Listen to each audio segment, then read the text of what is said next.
Hello and welcome to this meeting of the Planning and Development Council of the Town of Oakville, June 24th, 2024, 6:30 p.m. And we have no regrets this evening. Everybody's here. Council, are there any declarations of pecuniary interest? Madam Clerk, I'm not seeing any. It would be in order for someone to move and someone to second, resolving in a committee of the whole. Councillor McNeice, thank you, and Councillor Shi, thank you. Any objection? There being none, that carries, and we are now in the relaxed rule environment of the committee of the whole. We have three consent items, and I'll look to Council. Councillor Adams. I'll give you a motion to approve the recommendations in each of the three consent items. Thank you. Is there an objection? Councillor Haslett-Deal?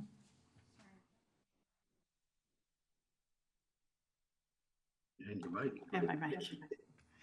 I just want to separate 4.3. You got it. You must have turned your audio on when you signed in. Hang on. Use Dave.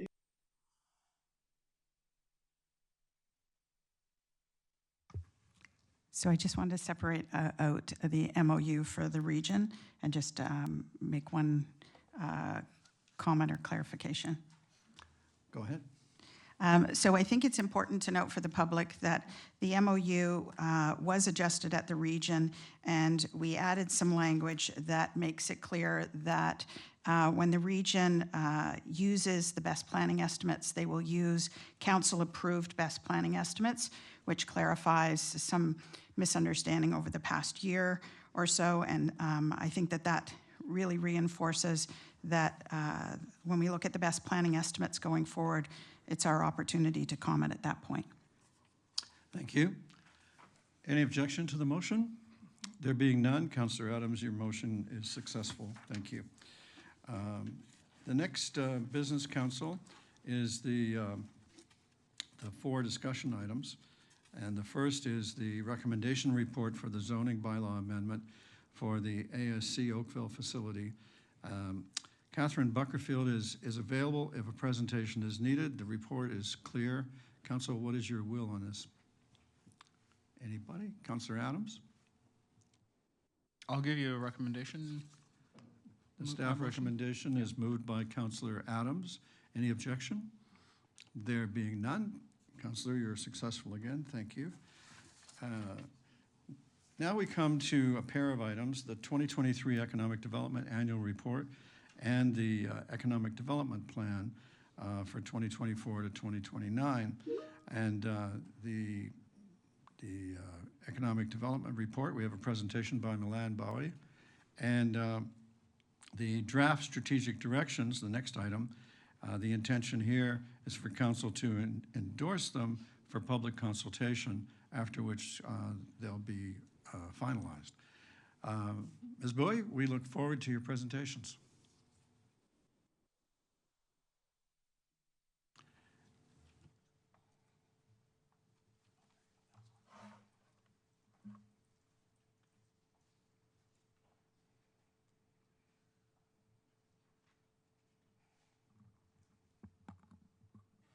Okay, perfect. So, good evening, Mayor Burton and members of council.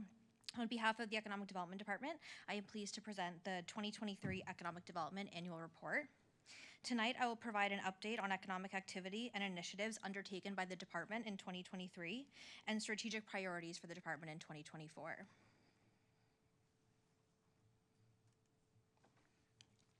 Throughout 2023, Oakville welcomed several new companies to the community and saw growth of the existing business base.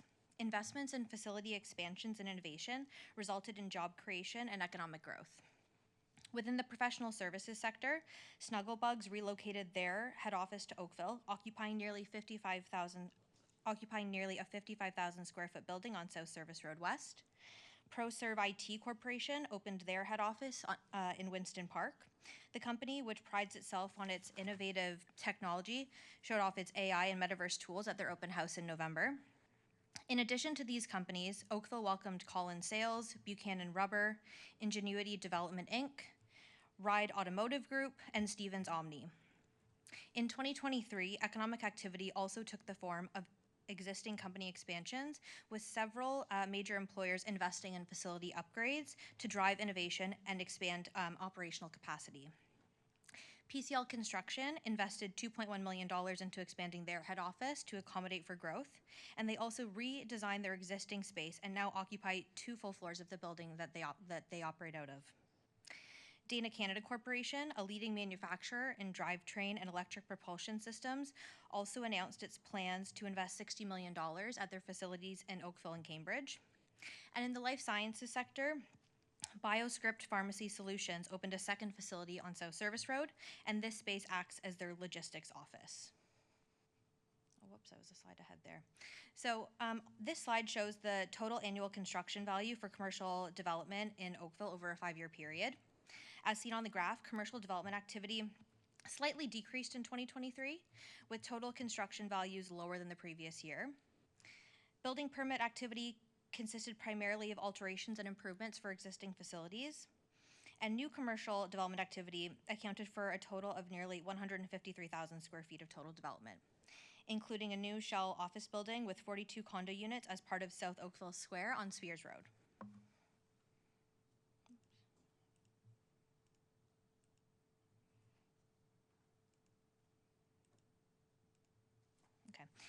This slide shows the total construction value for industrial development over a 5-year period. Industrial permit activity increased significantly in 2023, seeing more than 2 million square feet of development and $175 million in construction value. Oh, sorry. Sure. Okay, thank you. And saw nearly $175 million in construction value. New industrial development activity accounted for approximately 1.6 million square feet of the total industrial activity. There were 5 major industrial development projects in 2023, concentrated in the west end of Oakville, and included 3 buildings at 3 Oaks Business Center, 2 buildings at Wycroft Park, 2 buildings at Bronte Station Business Park, and 3 buildings in Oak West Corporate Center Phase 2, and 1 building at Burloak Business Park. In comparison to 2022, we saw $44 million in industrial construction value and approximately 450,000 square feet of total industrial development. Further, from 2010 to 2022, the average industrial construction value was less than $50 million. Oakville's office vacancy rate decreased from 19.6% in 2022 to 17.5% in 2023, the lowest it has been in Oakville since 2019. This is lower than Halton Region, which was 21.1%, and Canada, which was 18.3%. With the construction of 5 major industrial developments in 2023, Oakville's industrial vacancy rate increased from a record low of 0.3 to 3.1% in Q4 2023. So this should alleviate some of the demand from the previous year. For the 5th year in a row, the town of Oakville was recognized by Site Selection magazine as one of the best locations to invest in Canada as a result of continued economic growth and investment in the community. Each year, our department benchmarks the town against 17 other GTA municipalities in the areas of property taxes, development charges, and industrial land sale values. The data is used to understand how well positioned our community is for new investment from a cost perspective. Oakville's commercial market remains highly competitive, ranking within the top 5 in cost comparison for non-residential property taxes and development charges. And Oakville's industrial market remains relatively less competitive, but both tax rates and development charges are within the top 10 lowest of the surrounding municipalities. So with over $175 million in construction value for new industrial development last year, Oakville's industrial market continues to be in high demand. So there were various initiatives and programs that were undertaken by the Economic Development Department in 2023. The Ontario Auto Mayors, in partnership with Trillium Network for Advanced Manufacturing, celebrated its 10th anniversary in 2023. The department facilitated 2 Auto Mayors caucus meetings in the city of Brampton and Vaughan, as well as 1 Auto Mayors Economic Development Officers meeting. The 2 mayoral meetings focused on the 3 working groups, which formed the 2023 action plan, and their efforts. This resulted in collaboration with industry partners on tax assessment, workforce issues, and 3 advocacy letters to the provincial and federal governments to help deal with auto theft in Canada. The EDO session was held after the November meeting to revisit the action plan and develop updated recommendations. The working session included participation from over 25 municipalities from across the province to explore ways to support the industry's transition to electric vehicles and advocate for more measures to combat auto theft. We also began the development of the new 5-year economic development plan, which began in August with Deloitte, and I will be providing more information on that item through my next presentation for item 7.3. The town also consulted with the community on the development of the patio program throughout 2023 and launched a permanent annual program in 2024. With patio season having begun nearly 2 months ago, we are proud to say that we've received 55 patio applications and more than 50 permits have been issued for patios on public lands. Despite 6 months of filming being interrupted due to the Writers Guild and Actors Guild strikes, the film office received 66 film requests and coordinated 45 film days in 2023, with a total of 28 productions being shot in Oakville. Filming occurred in various locations throughout the town, including private properties, municipal streets, recreation and culture facilities, parks, as well as in the downtown Oakville BIA. Ahead of Collision Conference last June, the department partnered with the Ministry of Economic Development, Job Creation and Trade, Halton Region, and the City of Burlington to host international delegates attending the conference. The tour included a stop at Oakville-based industry-leading telematics company Geotab and world-renowned Sheridan College, where we were able to showcase the community's thriving tech sector and opportunities for investment. The Digital Main Street program also continued and was able to help more businesses adopt online technologies. The Digital Service Squad served more than 100 new clients in 2023. And in early 2024, our department worked with the mayor's office to advocate for continuation of the program. However, it did not receive renewed funding and ended at the end of March of this year. So looking to this year, 2024, since the beginning of the year, the Economic Development Department has continued to support growth and diversification of the local economy through various initiatives that include the continued development of our Economic Development Plan, the creation of a municipal accommodation tax utilization strategy, improving online processes to support film, continued support of the Ontario Auto Mayors, with our next meeting scheduled for November, the creation of an online portal for the permanent seasonal patio program, building an inventory of vacant land in the town and timelines for their servicing and development, conducting a business directory database pilot, and last week we actually hosted our second annual familiarization tour in partnership with Collision, where we welcomed 30 international delegates from around the world, including representatives from Brazil, Chile, Italy, Jamaica, and Thailand, to again showcase Oakville's thriving technology sector. And we again partnered with the Ministry of Economic Development, Halton Region, Burlington Economic Development, and Halton Hills. So we'll provide a full update on some of these strategic actions during our next year when we present our 2024 annual report. And that concludes my presentation. I'm happy to answer any questions. Thank you. Well, and you've earned some questions. And the first questioner is Councillor Chisholm. Thank you, Worship. A couple of quick questions with respect to, I'm going to zero in on small business in Oakville. Through your presentation, thank you for your presentation, very good presentation, but there's a concern that we're not giving enough attention to our small businesses in Oakville and supporting them in a way that would be accepted by our BIAs and so forth. So in your strategic strategy, or excuse me, your strategy, can we not consider something to look at small business and how we can support them in a better way? Unfortunately, I think a lot of them are having difficulty because they're coming out of recovery still. And I think we need to identify our small business because we do have vacancies and they're not being filled to the point where they're not turning in very quickly. So I think there's a challenge there with respect to our economic development in our small business sector. So that's something to consideration for our strategic plans in the future. Notwithstanding, your data was very positive. I guess I always look on the other side and saying, okay, what are the challenges with economic development? What is the vacancy rate of square footage? What companies have left, whether it be commercial or industrial, have left Oakville on certain reasons we don't know? Can we provide some type of data on that side of the scale at some point in time? I understand we're being competitive, but I'd like to understand the data, why companies in commercial, whatever the case may be, in small business are not landing in Oakville or they're leaving Oakville. So I think that to me is an important facet of the report. Hopefully that will come forward.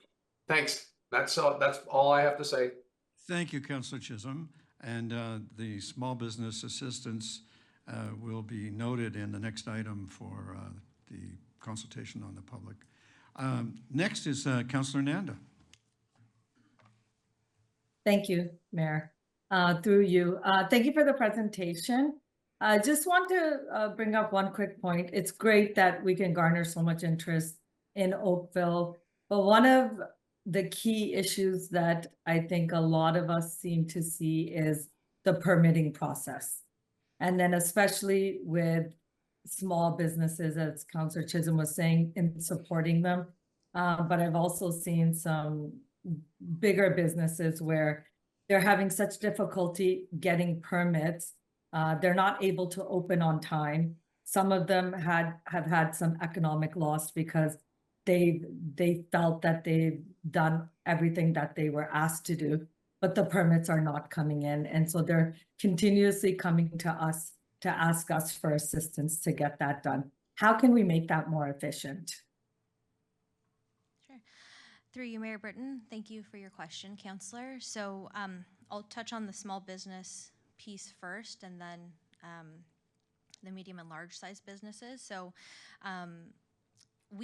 in my next presentation, small business is something that we're going to be looking at through our proposed strategic directions. There's one centered around doing a gap analysis in the small business space.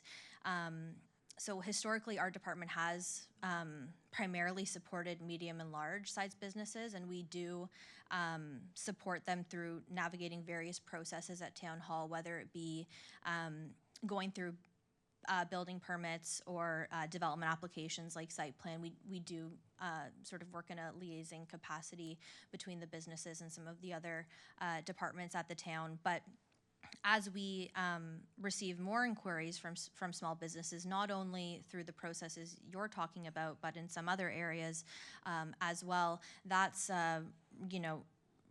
put us in a position, and one of the reasons why we've identified through our proposed strategic directions that we are going to be taking a look at small businesses and the service delivery that we provide to that group.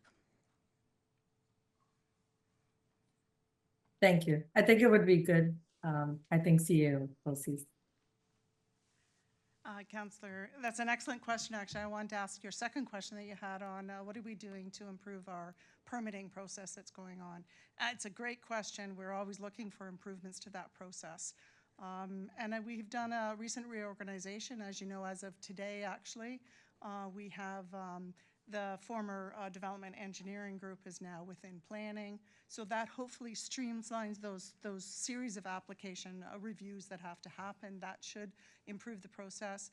Along with that, we're looking at process improvements, increasing the amount of online that we have online so that we can improve the ability for us to get permits out much faster. But we do acknowledge that has been an issue. We hear those concerns as well, particularly from the business community, because they are on a short time to deliver. They have a bid to fulfill, and they have a fairly short time. So they, in particular, need a good expedited service. And I know that Economic Development will talk in the next presentation about the concierge service that we hope to introduce more thoroughly into 24 and 25. And would there be some data available to show us an average timeline of how long it takes small, medium businesses to get a permit? Yes, I know with the online system, we are improving the way in which we can track that information, particularly the time that the town spends at actually trying to get those permits out. There is always an element from the development side or the business side that we're waiting for pieces on. So we are trying to break those time frames down and exactly where the areas of constraint so that we can zero in on those as we do our continuous improvement. Okay, thank you, Jane. Thank you, Mayor. Thank you, Councillor Nanda. Councillor Longo? Thank you, Your Worship. Great presentation. I have a question or a couple questions just related to the office space retail. Has there been a trend for vacancy increasing, or is there a demand? Because just looking at your Appendix A, it talked just about we were ranked 4th when it comes to cost per square foot for office and non-retail compared to Toronto, which is almost double. So is there a trend for, and I'm asking this in the context of potentially Midtown, to attract more office retail in a kind of transit hub? Would that be a competitive advantage for Oakville? Through you, Mayor Burton. So the data presented through the presentation today, specifically on the commercial side of things, speaks to office space. So it doesn't include the retail aspect that you're referring to. In terms of the office space, though, we did see a decrease in the vacancy rate from 2022 to 2023. So we went from 19.6 to 17.5. So that vacancy rate is improving over from 2022 to 2023. I don't have the retail real estate data with me tonight, but that's certainly something that we can look into. But it's showing a trend, at least on the office space, that vacancy rate's coming down. So. Yes. Okay, because Yep. I think one of the delegates in the Midtown conversation was saying, have we, I think it was, missed the puck or when it comes to anticipate where the puck is this a hub? Could Midtown be a hub for office or retail versus Toronto, where people are kind of moving out and the vacancy rate's quite much higher, I think, than what you just quoted for office. So just kind of future thinking. Thank you. Thank you. Thank you, Councillor. Councillor Giddings? Thank you, Mr. Mayor. Industrial building permit activity.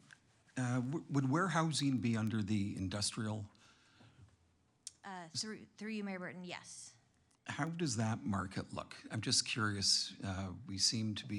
Warehousing seems to be ever growing along the QEW 403 corridor. Is the demand still strong on that? Through you, Mayor Burton. So where we saw a lot of industrial development last year was actually in the west end of Oakville, sort of along Burloak. That's where the highest concentration of industrial development was, and also one in North Oakville on Loyalist Trail. We're still seeing interest in the industrial space, which is reflected through the development of that type of space, but we can certainly pull more information together, more specific details on what you're asking, and provide that as a follow-up. Yeah, we've got a number in Southeast Oakville as well, along Winston Churchill. Yeah. Very large warehouses. Is the demand still there for those extremely large warehouses, or is it getting more of a hub in and out cross dock sort of activity? Through you, Mayor Burton. We get various inquiries through our office for different types of industrial space. So it depends on the needs of the company. But we are through my next presentation for the proposed strategic directions. Something that we're going to continue to look at is the real estate market and continue to monitor it to be able to sort of respond to the demands of the real estate market, and also continue to foster good relationships with our real estate and development community to understand what trends they are seeing in terms of both office and industrial space, where that demand's sitting, what types of inquiries they're getting. They're a really helpful resource for us. So continuing to build relationships with them is going to be important for us as we move forward. Thank you. And as you speak with your counterparts in Mississauga, Burlington, same demand pretty well throughout the area? Through you, Mayor Burton. In terms of the demand, the numbers for our neighbors are similar to what we see in Oakville, but in terms of the demand, I can't speak to those specifics. All righty, thank you. Thank you. Thank you, Councillor. Councillor Hazatiel. Thank you, through you, Mayor Burton. Thank you for your presentation. A couple follow-ups. You mentioned the Canadian export funding was received. What was the value of that? So through you, Mayor Burton, so it's a matched funding agreement. So we received approximately $15,000, which will be matched by the town to conduct those activities from our economic development budget. All right, thanks for clarifying that. In terms of the percentage of our tax base that's small business, would you be reporting on that in the next item? Because I didn't see it, and obviously I have an interest in small business, so would you know what the percentage of our tax base is small business oriented? Through you, Mayor Burton. I don't have that number with me tonight. I can say that it makes up, there are a significant amount of small businesses that operate in our community. What I'll be presenting in our through the next item is our proposed strategic directions. But what the work that happened to get to those proposed strategic directions included a findings report that our consultant Deloitte put together, and so we can certainly pull some of that information together through that report, the findings report, and follow up with you on that. I think it'd be helpful data to have in order to determine where we put greater energies or not. And I'd concur with Councillor Chisholm around understanding their vacancy rates and turnover rates. I'm also wondering a little bit about the utilization strategy. So it's a work in progress, I understand. When do you report out on what that what's included in that strategy? Through you, Mayor Burton, yes, it is a work in progress. I think I see someone coming behind me, so. Hi, through you, Mayor Burton. So that is a planned item for 2024, and we're hoping to bring something to council later in the fall. Okay, thanks for clarifying. And then I just wanted to also clarify, in terms of the assessment of vacant versus tallying the numbers, if you will. So PwC has a fair amount of space available. Would it have been calculated as vacant space because they're looking to lease, or in that building, I believe it's actually the Algonquin building, but how are you calculating what is vacant, and are you including what is up for lease? Through you, Mayor Burton. So the numbers presented before you tonight were from the CBRE market report. So we can certainly look into the methodology behind the creation of that report and provide an update to you on that, on how exactly that was calculated. Okay, somebody's behind you and wants to add something, I think. Through you, Mayor Burton. So this is one of the questions that we actually have as well, is something vacant? Is it occupied? Where does it fit in that spectrum? And we're trying to get answers to that. Part of what you'll see in the next presentation is a focus on building our relationships with the real estate community and with our businesses more than we've been able to do so far, so that we can understand where people are sitting a little bit better, because we just haven't been able to do that so far. So it is, all of the things that you're mentioning here tonight are the things that we have identified we need to make a priority going forward. I hope that helps, but we will be looking into this. It's an important area for us. Okay, thanks very much. And then the Oakville Partnership Committee, I'm not sure how often it meets. Does it have a council representative? And my last part of that question is, are there minutes that you can share? Through you, Mayor Burton. So so just for background, for everyone, that was originally the Mayor's Economic Task Force that came out of the COVID-19 pandemic. We have decided as a group to continue meeting because we felt, even though we were sort of out of that initial emergency phase of COVID, we felt there was benefit in staying regularly connected. So that includes economic development, Halton Region Small Business, the 3 BIAs, Visit Oakville, and the Chamber. And so we meet monthly as of right now. And members of the team have coordinated on a number of efforts. So Taste of Oakville, as an example, is one of the places where the members from that group have come together to deliver the program. We don't have minutes. I'd say it's a relatively informal group that has just continued to meet because we felt it was valuable. And so we still have plans to continue to meet, and we revisit it on an annual basis. But there are no minutes. There's no council representation at this point. Okay, it would be interesting to have it reported out, sort of what are some of the big ahas. So you just mentioned Taste of Oakville came out of some of that coming together, because I think you're right to continue it. It was, when the mayor created it, it is a brain trust, if you will, to how do we come together and really deliver and get action versus just some report. So thank you for that clarity. Thank you, Councillor. Councillor O'Meara. Thank you very much. I guess my question is really like where do we go with the authority for the economic development? I know we're going to talk about a concierge service, but most of the concerns I get from the business communities, it's not necessarily about attracting new business. If that comes, it comes. But it's with businesses here looking to expand, looking to do something new, looking to do something different, and we send them to economic development, and they still have problems. Fire won't respond. I can't get my permitting. I don't know what zoning's doing. I don't, and there doesn't seem to be any sort of ability for ECDEV to say, listen, everyone, I need this all by Friday. And if it's not, like, this is where the rubber hits the road. So where does the accountability come when a business comes to ECDEV and ECDEV goes to do something, but they can't get everybody else to sort of come into play here? Where does that lie? Through you, Mayor Burton. That's thank you for the question. I just have to think about this for a second. So we often face these situations. So we hear from a business, they're struggling with a process, and we get involved. Typically, we do try and get answers as quickly as possible. Often the processes are complicated or there's something going on. I wouldn't say that economic development has an authority to necessarily change timelines or do anything like that, but we do what we can to concierge the program.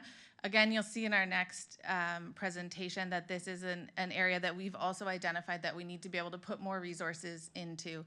As you know, economic development, we're a 4-person team, and we're increasingly getting involved in small business and commercial businesses that weren't really part of our mandate in our last economic development strategy. So it's been a pressure point for us as well, and it's an area that we see we can make significant improvements. Well, and I appreciate that because I say that because most of the time when we send business to you guys and you do the best you can, and I get that. We had a real estate agent who showed up at town hall a few months ago looking on behalf of an auto dealer, said, I don't know where to go. I'm just looking for land somewhere that we could have a dealership show up. And I said, you know what, get a hold of ECDEV. And then what ends up happening is, I think this is why councillors get a lot of the frustration, because they end up calling councillors because we're the ones at the end of the day who, you know, why didn't zoning call me back? Why didn't planning? I know we gave it to ECDEV and they were nice, but they weren't able to get there, you know, and it just kind of, it goes in a bunch of different directions. And then I think accountability gets diluted a bit. And that's where I'm wondering where the authority comes for ECDEV to say, hey, you got to respond because we've got a mandate here and we've got to do what we've got to do here. So that's what I'm hoping maybe the CAO can help us with. So through you, Mayor Burton, I think this is why it's on the strategic plan for next year, is because We have had some difficulty in moving it forward as a priority. And I think with council's approval of a strategic direction, the departments that are involved in the process of moving those forward will need to pay attention to this council's requirement that it's a strategic direction, which economic development will be leading. So I know in speaking with the chief building official, the planning director, and others involved in the development process, they recognize that that's the requirement. And so as businesses come in through economic development, they will be brought forward to that team, and their mandate is to expedite those applications. Of course, as Rebecca said, they're not changing the rules, but they're doing all they can to find solutions in order to move those businesses forward. We do recognize that business has a different kind of a time frame than any other kind of development. They have a shorter time frame, they have a tenant, they need to get a tenant in. So it's important that we are able to respond to that. So when you ask about the accountability actually goes back to council, because if you approve those strategic directions, then we have direction that is a priority, and as a staff complement, we are moving that forward. Thank you very much. Thank you, Councillor O'Meara. Councillor Elgar. Thank you, through Mayor Burton. Question, do we track jobs per hectare for industrial? Through you, Mayor Burton? No, that's not something that we are currently tracking in the department. Do you think that might be a good idea going forward to see what we are attracting? That we're getting the right, people that for jobs, where you get more jobs per hectare, to encourage people to live in the area? Through you, Mayor Burton. So that is certainly something that we can look into tracking. Through you, Mayor Burton. One of the initiatives that we're undertaking right now is a business directory database pilot. And so we're trying to find a more advanced way to get information about what jobs are where and how they're changing over time. It's a bit of an innovation project for us to see if someone can find a way to compile this information. Right now, we get things through the Halton Region Employment Survey, which gives us some information. We try and get information there, but there's no one source that's really easy to find this information. So we've invested in trying a pilot this year to pull that information together. And the hope is, if it works, that then we can track these things sort of in a trend analysis and see where jobs are and where they're going, and track things like jobs per hectare. We don't have that ability, I would say, right now, but it is something that we're working towards. Well, I would appreciate that, because I think like warehousing to me has the least jobs per hectare of any business anywhere. But second question, PricewaterhouseCoopers, I think Councillor Hassett-Thiel mentioned it. It's either gone or moving. Did we do exit interviews with them? Why are you leaving Oakville? It's a very prominent building they had. Through you, Mayor Burton, we have done interviews with some companies when we're aware that they're leaving. Again, this is part of what we're hoping to learn through this database directory pilot, so we get better information so that we find out about things that were happening, because we don't always know, and we might find out about something afterwards. So where we can interview, if we find someone is downsizing or they're leaving, we do, but we don't always find out in advance. So we're hoping to improve our data so that it can inform our actions and our ability to connect with companies. Yeah, I think that's fundamental, to find out why people would want to leave, so that we can correct it if there is a problem, that we're causing a problem for them. So I appreciate if we start doing that in a little more aggressive way. I thank you. Thank you. Thank you, Councillor. Councillor McNeese. Thank you. Through you, Mayor Burton. Thank you for the presentation. It's very good. Look forward to the next one. Just a quick question on the 17% commercial vacancy rate. At what point do we start looking at conversions or adaptive reuse or something? I mean, I know the trend's going well in the right direction, but that's still, I think, about 1 million square feet of vacancy. And I know in other places where there's been crises, at some point it starts getting converted to some other use. So is there sort of any guidelines there, or?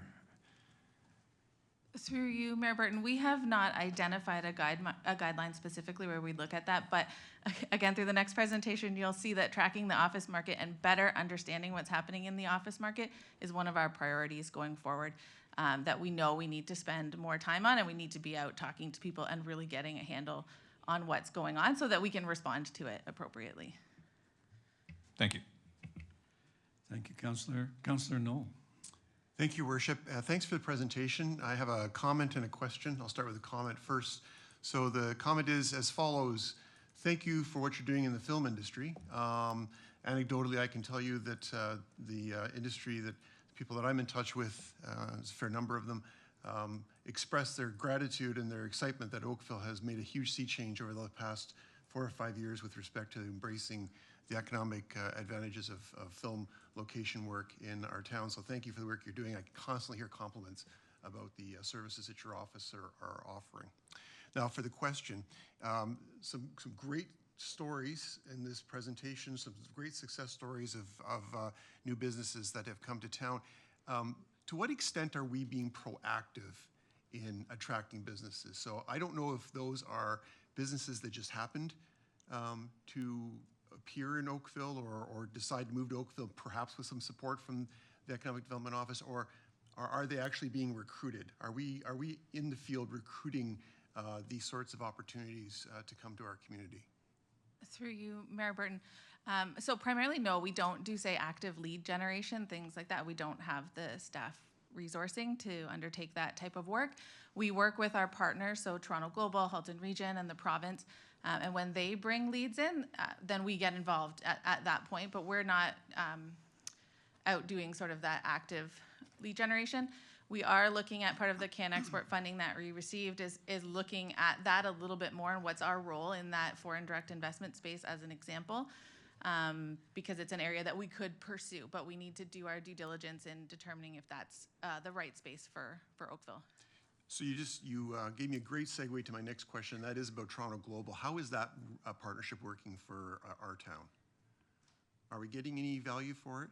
Through you, Mayor Burton, we have not seen a large number of investments as a result of Toronto Global. We have found them to be supportive when we are doing proactive things. They've helped us. They can provide us with research. They can make connections, things like that. But in terms of actual wins and new businesses coming through them, we have not seen a lot of success there. So presumably you are hearing, although you're not actively going out and canvassing for business opportunities, I understand your limited resources, and that's fine. But when you are made aware of an opportunity that exists, I assume that you are making a concerted effort to attract them. If that's the case, how are you doing that? Through you, Mayor Burton. So when we become aware of an opportunity, we will pull together all of the information we have on available sites. We can put together information about what it is about Oakville that's a competitive advantage for their type of industry. We'll often meet with those companies, bring them in. We've had companies meet with the mayor a number of times. So we kind of pull out all of the information and stops that we can. We're a little bit different than the US where they can say incentivize people. We're not really in that space. So we do what we can as soon as we have an opportunity come to us. And last question is in that following that timeline. So if you are going out and you're presenting a package, and perhaps the mayor is talking to them as well, and we're giving them the whole dog and pony show, what is the ones that we're not successful with? What are we hearing from them as the reasons that we have not succeeded where another community has? What are we lacking, in other words, or what could we do differently? Through you, Mayor Burton, what I'm going to say this anecdotally. What we found is it's typically a mismatch in what's available. So we might have someone who's interested, say, in a certain amount of office space, but they don't want to lease, they want for sale, and we just don't have it for sale. Or they want a certain amount of serviced land that's shovel-ready and they can move in, and we don't have that. So typically what we hear are it's sort of a mismatch between the demand and what we have available in Oakville. Thank you very much. Thank you, Worship. Thank you, Councillor Knoll. Councillor Lischina. Thank you, Your Worship. Becca, great presentation. Quick question regarding, you mentioned about competitive advantage, and our people, our residents are obviously highly qualified for many of these jobs. Do we have any stats, or my apologies if I missed it in the report, about percentage of locals that are employed in the businesses that are setting up or are here for a long time? Through you, Mayor Burton, we are able to get information on the number of residents that live here that work in Oakville, the number of residents that live here that commute out of the community. Deloitte pulled a lot of that information together for us as part of the background for the economic development strategy, so we could understand sort of that commuting flow and who's staying here and who's leaving and who's coming in. We've always found that we have a competitive advantage in the professional services sector just because of who lives here and the education and the backgrounds. So that information is certainly available, and we can provide it to you. But I don't have it on hand right now. All right, thank you, Council. Would someone like to move receipt of the report? Councillor Knoll, you seem to have been first. Thank you. Any objection? None seen, so that's carried. And now we'll ask Milan Bowie to give us the presentation to review for us the much discussed draft strategic directions that staff are looking for endorsement from the council, endorsement for public consultation to see what we'll learn and how we'll change it. Ms. Bowie, you have our attention, I'm sure. Thank you, Mayor Burton. So thank you again for your time this evening. As the project manager for the Economic Development Department's new 5-year economic development plan, I'm pleased to present the draft strategic directions. Tonight, we're seeking endorsement for the draft strategic directions to bring forward for public consultation. So this is the first time we're bringing forward this information to council, and we will be coming back to council for final approval of the full economic development plan in the fall of this year. So in 2019, council approved the 5-year economic development plan for Oakville, which had 3 goals that focused on attracting new investment, responding to the needs of local businesses, and supporting the town's commercial districts. Shortly after this implementation period began, the world was faced with the COVID-19 pandemic, which had broad-reaching impacts on our economy, with companies adapting to remain operational, the real estate market demand shifting, and employees transitioning to remote or hybrid work arrangements. To support the long-term resiliency, economic resiliency, the Economic Development Department has brought forward a request through the 2023 budget process to secure capital funds to support the development of a new economic development plan. In Q3 2023, the department began working with Deloitte's economic advisory team to create a new plan that supports the future of Oakville's economic development through the creation of high-quality jobs, a strong tax base, and investment. Sarah Lewis from Deloitte's project team is joining us virtually today and will also be available at the end of this presentation for any questions. So the development of this plan has been guided by 3 project objectives. Acknowledge where we are now and Oakville's competitive position, engage with council, staff, community and business leaders and other key informants, and create a 5-year economic development plan that improves the livability and quality of life of the town of Oakville through sustained economic growth and transformation.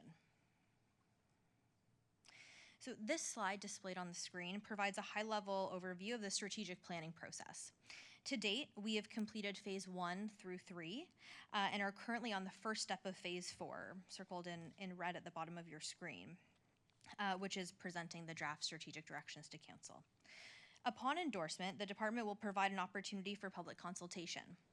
Through this, we will re-engage with stakeholders from the first phase of engagement and provide an opportunity to the public to provide additional feedback and insights on the proposed strategic directions and subsequent action items. Following public consultation, our department will work with Deloitte to develop the final report and present the economic development plan to council for approval. So before arriving at our 4 strategic directions, research and engagement was conducted. As part of the background research, Deloitte conducted a creative index analysis, which is an evaluation that utilizes 3 measurements: talent, tolerance, and technology.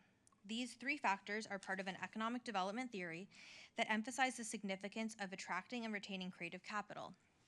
Creative capital differs from human capital, which involves the production of goods and services, as it focuses on the ability to generate innovative ideas, concepts, products, and processes that contribute to distinct characteristics and advancing technologies.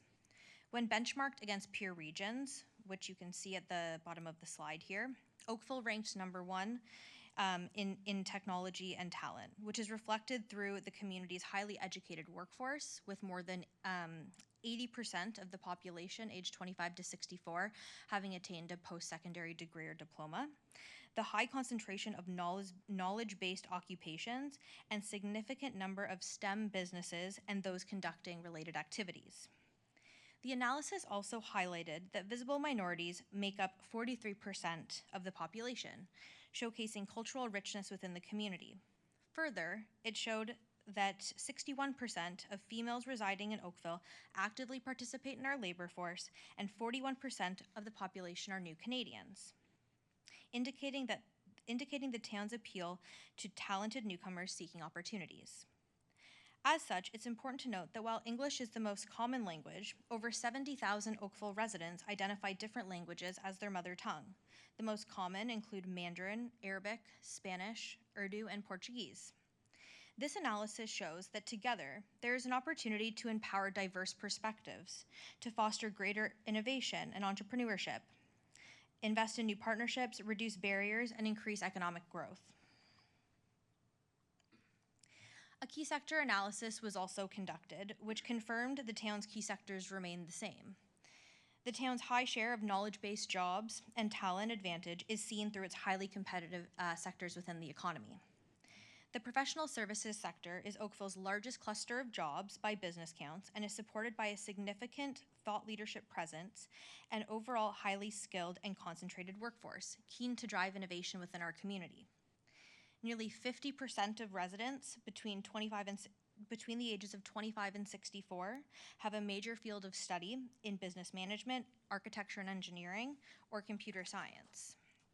Oakville has also seen a 24% growth in this sector since 2019 and is expecting 14% growth in jobs by 2029. The health and life sciences sector is supported by Oakville Trafalgar Memorial Hospital, one of the largest community hospitals in Ontario, and is surrounded by some of the country's leading research hospitals, universities, and innovation centers, making Oakville well-positioned to improve its competitiveness in this sector with its current infrastructure and expertise. More than 25% of residents aged between 25 and 64 have a major field of study in social, health, life, and natural sciences. And Oakville has seen a 25% growth in this sector since 2019 and is expecting a 14% growth in the life sciences jobs by 2029. The film, ICT, and digital media sector benefits not only from local leadership, but the town's location within the Toronto Waterloo Tech Corridor, and also Sheridan College's world-class animation program and talent, as well as Generator, which fosters purpose-driven applied research, innovation, and entrepreneurship. Oakville has seen a 22% growth in this sector since 2019 and makes up 45% of the businesses in this sector in Halton Region. This sector is expecting another 12% growth in jobs by 2029. Computer systems design and related services business counts have grown by 28% since 2019, and this subsector is the largest within the sector and is expected to grow by another 12% in jobs by 2029. Motion picture and video industries is one of the largest subsectors by business counts and is expected to see an 18% growth in jobs by 2029.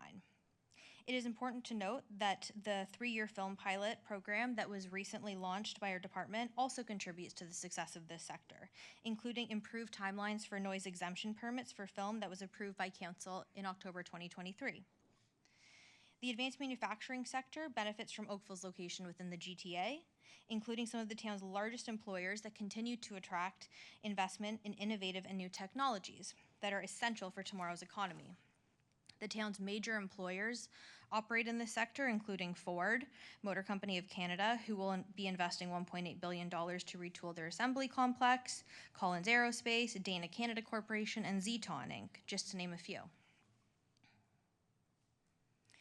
Now moving from research to the engagement portion. So engaging with a robust and diverse group of internal and external stakeholders was critical in shaping the proposed strategic directions. We held aspirations and actions workshops with council and staff across 8 different departments, an in-person workshop for businesses, commercial and industrial realtors and developers, key informant interviews, a virtual workshop with ecosystem organizations, and an online business survey. The insights gathered through this engagement directly informed the SOAR analysis.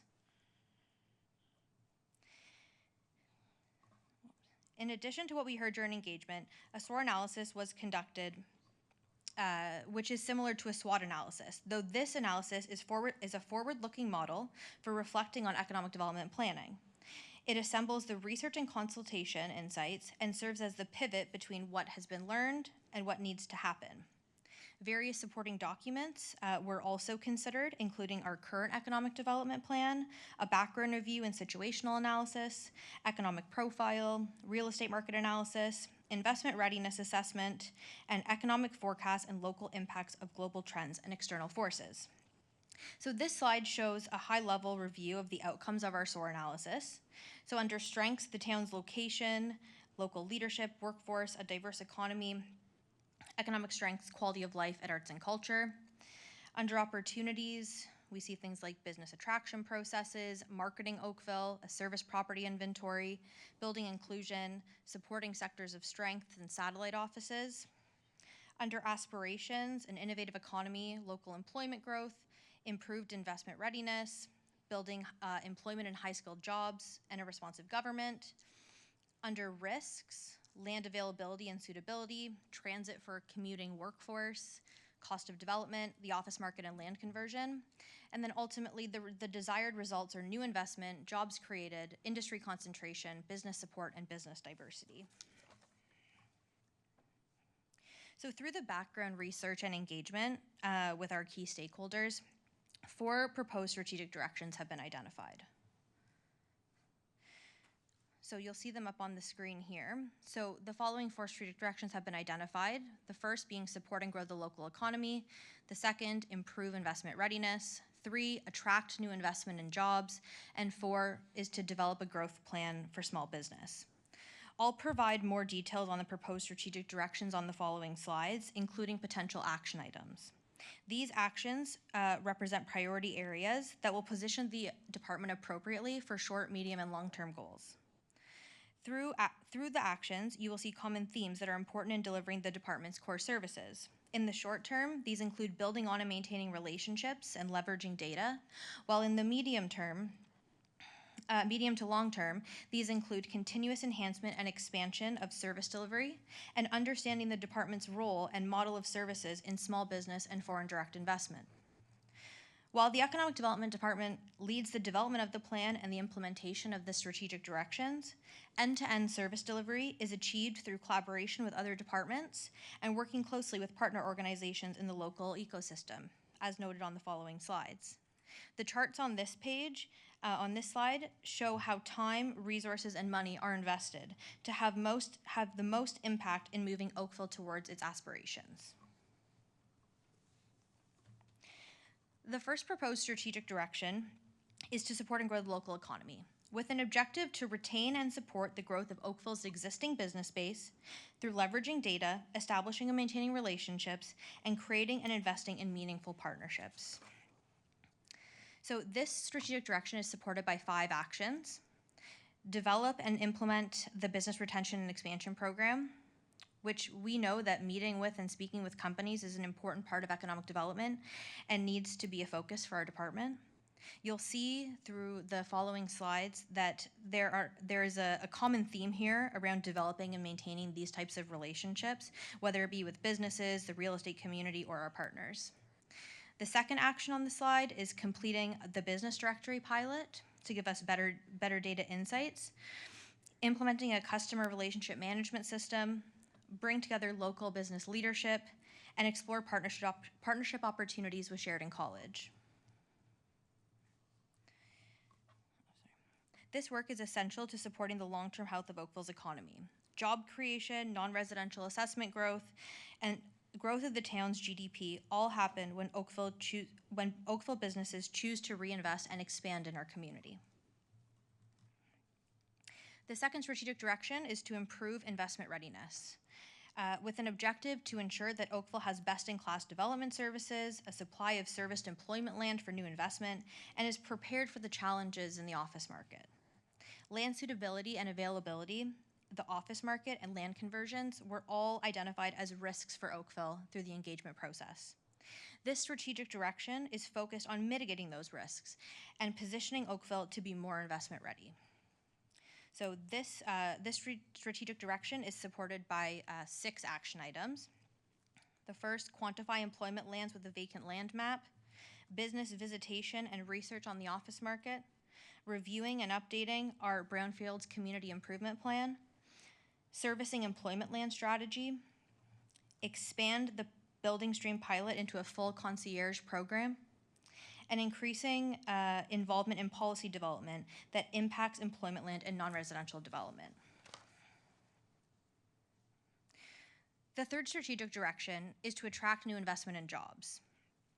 And this is with an objective to attract investment to Oakville that matches the opportunities that exist within our community through communicating the town's value proposition to targeted investors, markets, and sectors.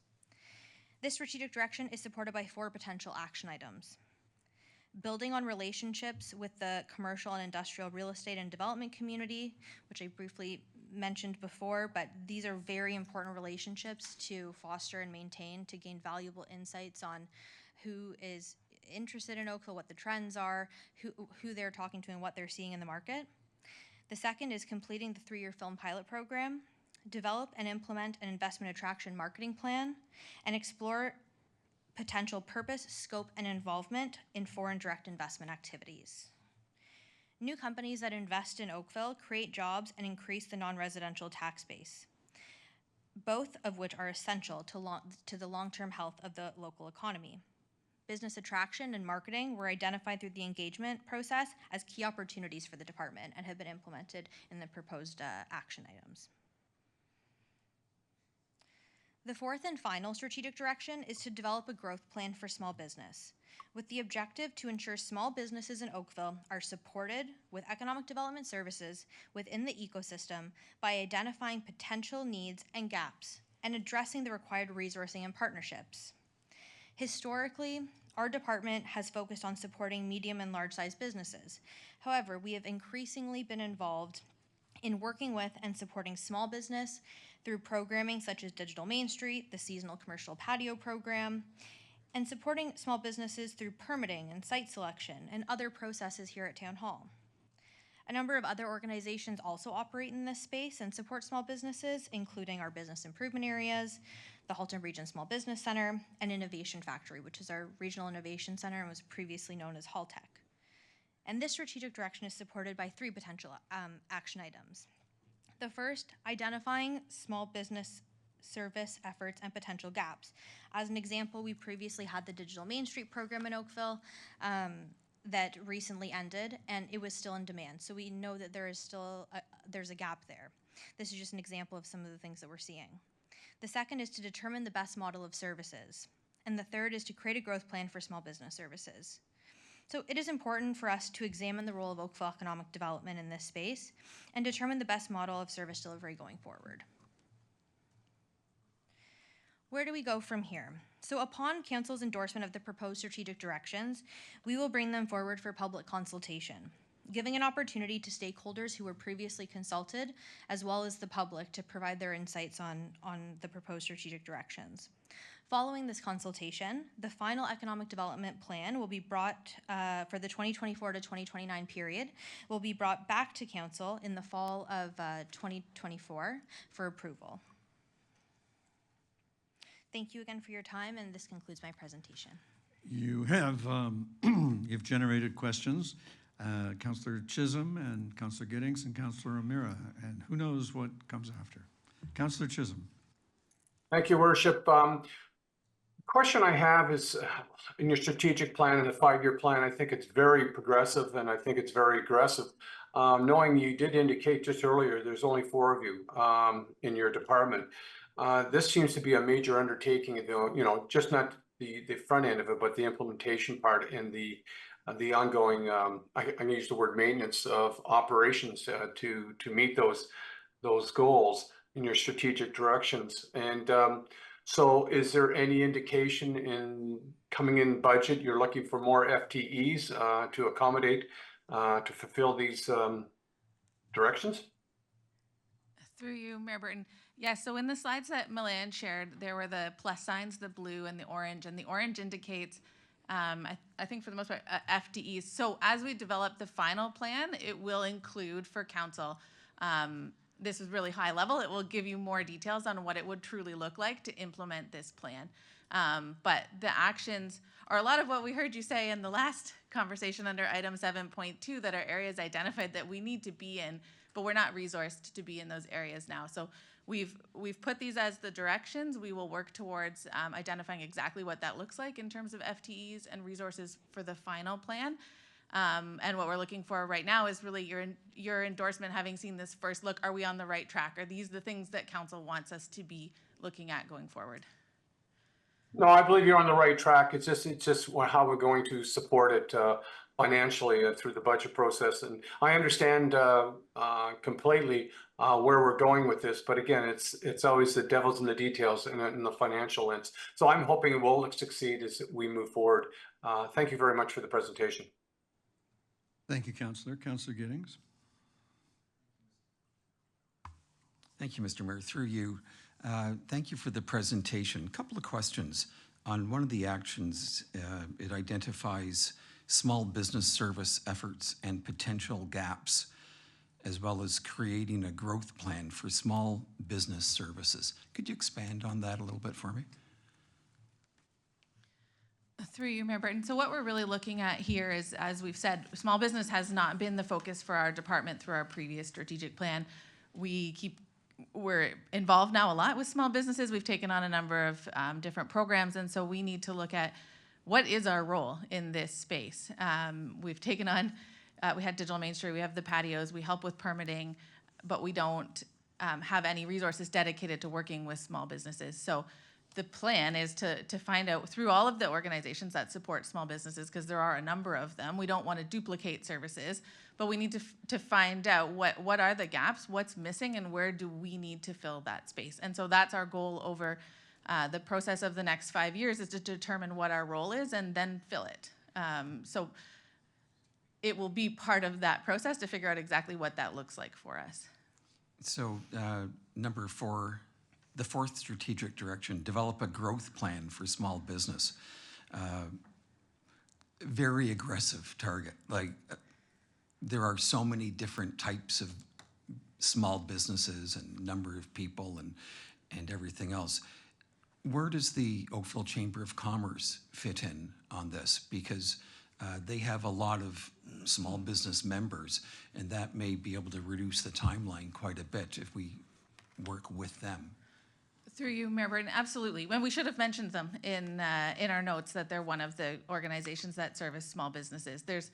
We need to take the full look of the picture, but we want to partner with these organizations. If there's someone providing a service, we don't need to be in that space. If there's something they can do that's more efficient through the chamber than through us, then by all means. And so that's what we need to figure out is our role exactly in this space. But we know there's a role, because we know there are gaps. Because we've been filling them for the past few years. So we need to just formalize that a bit more. All right, and how does the region, the Halton Region Resources, contribute or complement this? Through you, Mayor Burton. So the Halton Region Small Business Center offers a variety of sources. We don't work in that space at all right now. So they'll work one-on-one with businesses in developing their business plan. Or their marketing plan, and they do Summer Company Plus and those types of programming, and we're not in that space at all. We're not business mentoring. We're helping more with things like permitting and getting people through the processes. So they offer their suite of services, and we're not looking to duplicate that in any way. Great idea not to duplicate, couldn't agree more, but as a resource in terms of companies they're working with or identifying areas of growth or expansion, would that be something that would be worthwhile chatting with them about? Through you, Mayor Burton, absolutely. And we do connect with the Halton Region Small Business all the time, and when they work with clients, sometimes they send them to us if they need our help, and vice versa. So we are working with them all the time, and if council approves this as an action item or a strategic direction, we'll continue to work with them on what this looks like in the end. All right, and last question. Action number 4, bringing together local business leadership. Can you tell me more about that one? Sure, through you, Mayor Burton. This is different, again, I'm going to say, than what the Chamber does. They do a lot of events that bring together small leadership. In my mind, when we're looking at this, maybe it's within our key sector. So maybe we're bringing together our leaders in life sciences, or we're bringing together our leaders in, we do it with the auto mayors, bringing together leaders in the auto sector. And we'd work with our partners like the Chamber to do that. So the actions there are just, they're potential action items. We haven't fleshed out entirely what they'll look like, but we know that we have leaders in our communities in all 4 of our key sectors, and there's an opportunity to bring them together, to learn from them, and to have them leverage each other. And that's what we're looking to do more of going forward. Thank you. Thank you, Councillor. Councillor O'Meara. Yeah, thank you. I guess my comments would be on the draft directions. Is I think we need to lean a little more heavily on supporting and retaining our existing businesses. I know we're always trying to attract new businesses, but again, we don't grow our economy, business does, and we don't create I think a great business environment. The other businesses do. We set the playing field, and I think you mentioned Zeton in Millen's comments, and I think that's a prime example of how they've just been frustrated by dealing with government and by the province and by the town. I mean, and that's an example of an existing company, a major company in Oakville, and how we just aren't able to get the ball across the finish line with them.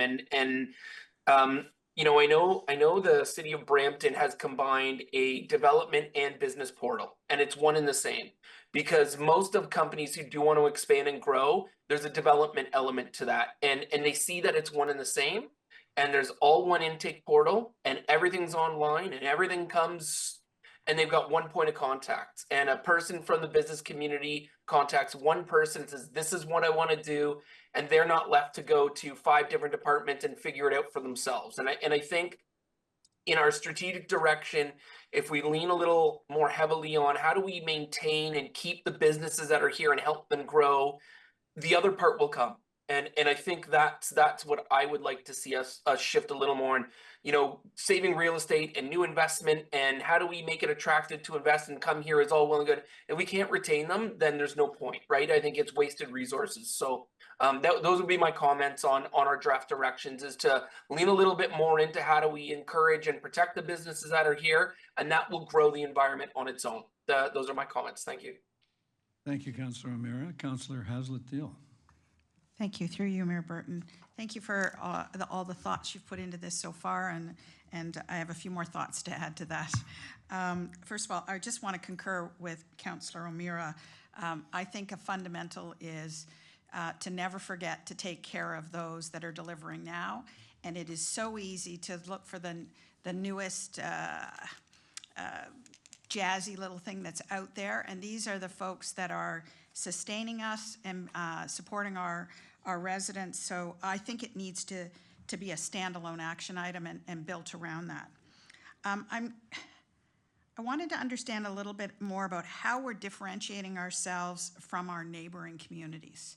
So from an economic development perspective, is there a report that tells us what is Burlington doing, what is Brampton doing, what's Mississauga doing, and how are we going to be different in our approach, and leverage those strengths that you've discovered in some of the work that you've done already?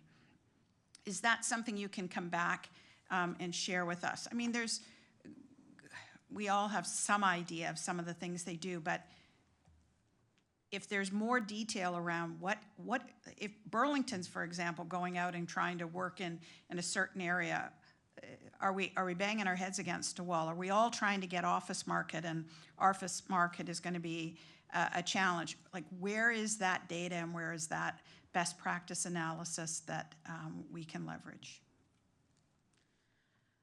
Through you, Mayor Burton, certainly we can provide you more information on that. I will say within Halton Region, we don't all have the 4 same key sectors. The 4 municipalities do have different key sectors. It is something that we looked at, and Sarah, who's online here from Deloitte, may be able to speak more to it in terms of when they were looking at our competitive advantages and what our key sectors, this is part of the analysis, is looking at things like location quotients to see what we have here compared to our neighbors. So I don't know, Sarah, if you're still online. She is. I don't know if you'd like to add anything to that. I'd love to. Thank you so much, Rebecca, and through you, Mayor Burton, Councillor Hazlefield. Excellent point. And it is something that we look at in the background research. As Rebecca mentioned, we look at business concentrations. So we look at the number of businesses, the size of them in different sectors, and then look at the surrounding catchment and see where is Oakville strong. And some of the areas that you see Oakville really standing out in the larger region is with respect to information technology talent and senior business leadership, IT businesses, and that's where the creative index really shows Oakville as a leader. So some of the work that's been done on the key sectors really does point out what some of those different areas are, and also the focus on building innovation, leveraging the college and the talent that comes from the college and the economy are also areas where Oakville has a unique dynamic that is supported through the overall strategy. I would also mention that in the actions right now, some of the work that you're talking about could also be part of the marketing planning, which would look at how Oakville would differentiate itself in terms of business attraction and also business retention and expansion. Okay, thank you for those comments, Sarah. Nice to see you again. Yeah, good to see you. Just as a follow-up on that as well, so how are we leveraging the resources at the region? So we've talked about Haltech a little bit, but they have an AcDev office.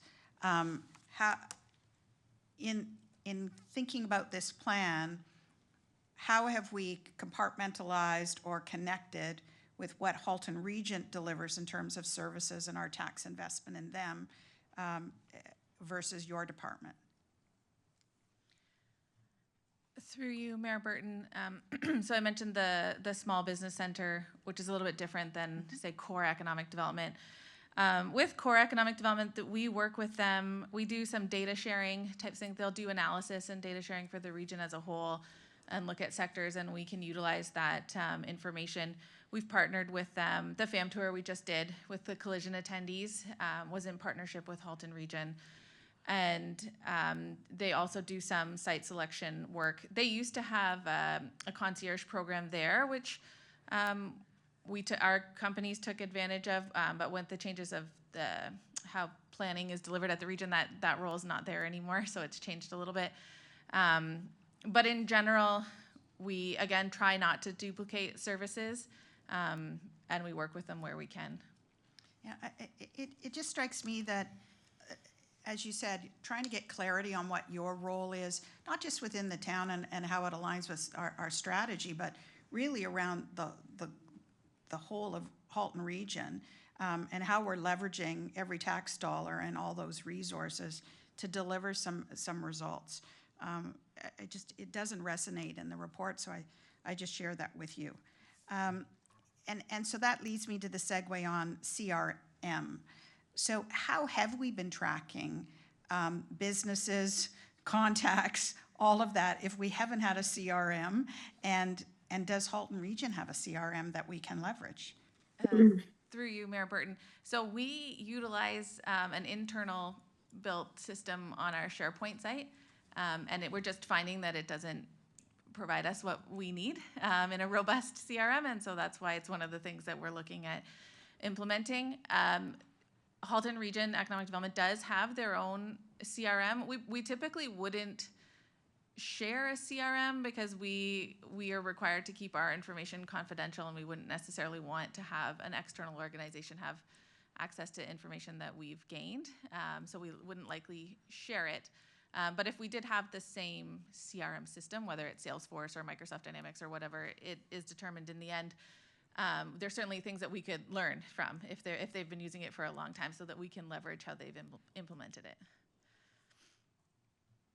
Okay, I understand the proprietary nature of some of what's in a CRM, but a basic database with who's who, and I'd be surprised if you can't share that, but I'll leave that to your expertise. My point is, to me, that's table stakes. We should have a system in place, and so I feel bad for you now that you've been working with something that's, sounds like it's been put together with elastic bands almost. Like, I mean, you're working hard to achieve something, and you clearly need the right tools to be able to deliver. So thank you for your report, and I look forward to some more details.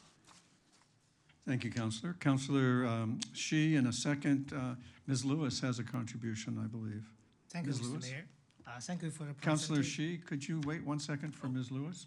Thank you. Yes, thank you. And through you, Mayor Burton, just wanted to also just make a small comment that Halton Region was involved in our ecosystem mapping exercise as well as in the engagement. And so we have heard from the region and also are familiar with their strategic direction, and that's been incorporated into the work that we've done. So have taken some care and attention to ensure that there's not duplication in what's being put forward.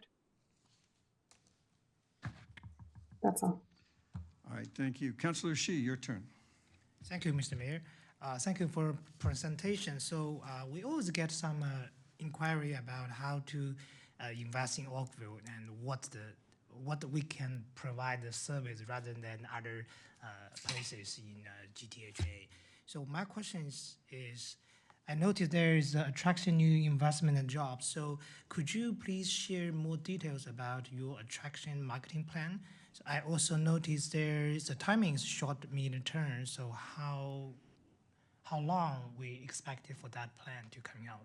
So I think it's very essential to, when we face all those potential investors, we throw this marketing plan for them to get a lot of knowledge and background for the Oakville, how competitive it is than other cities.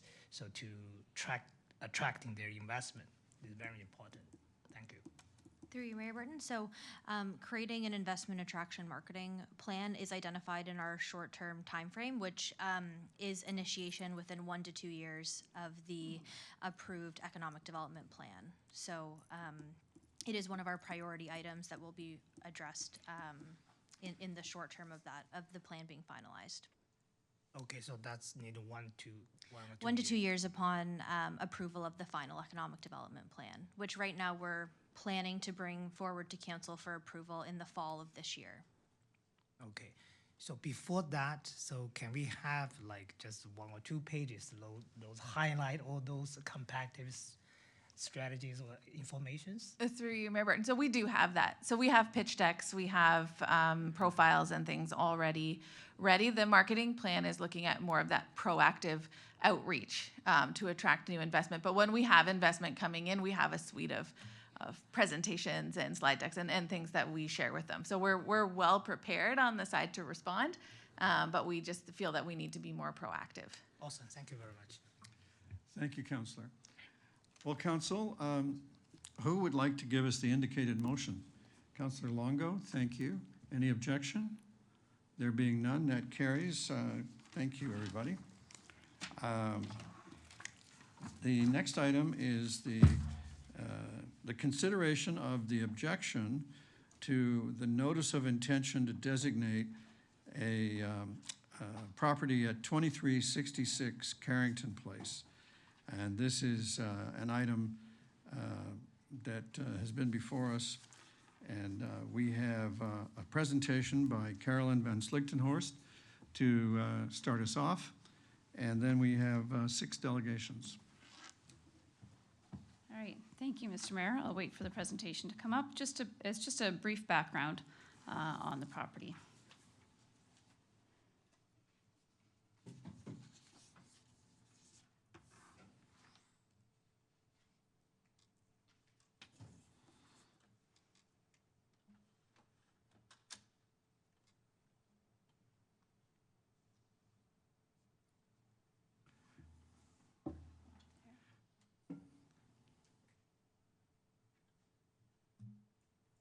Madam Clerk, do you know anything about getting the presentation up?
There we go.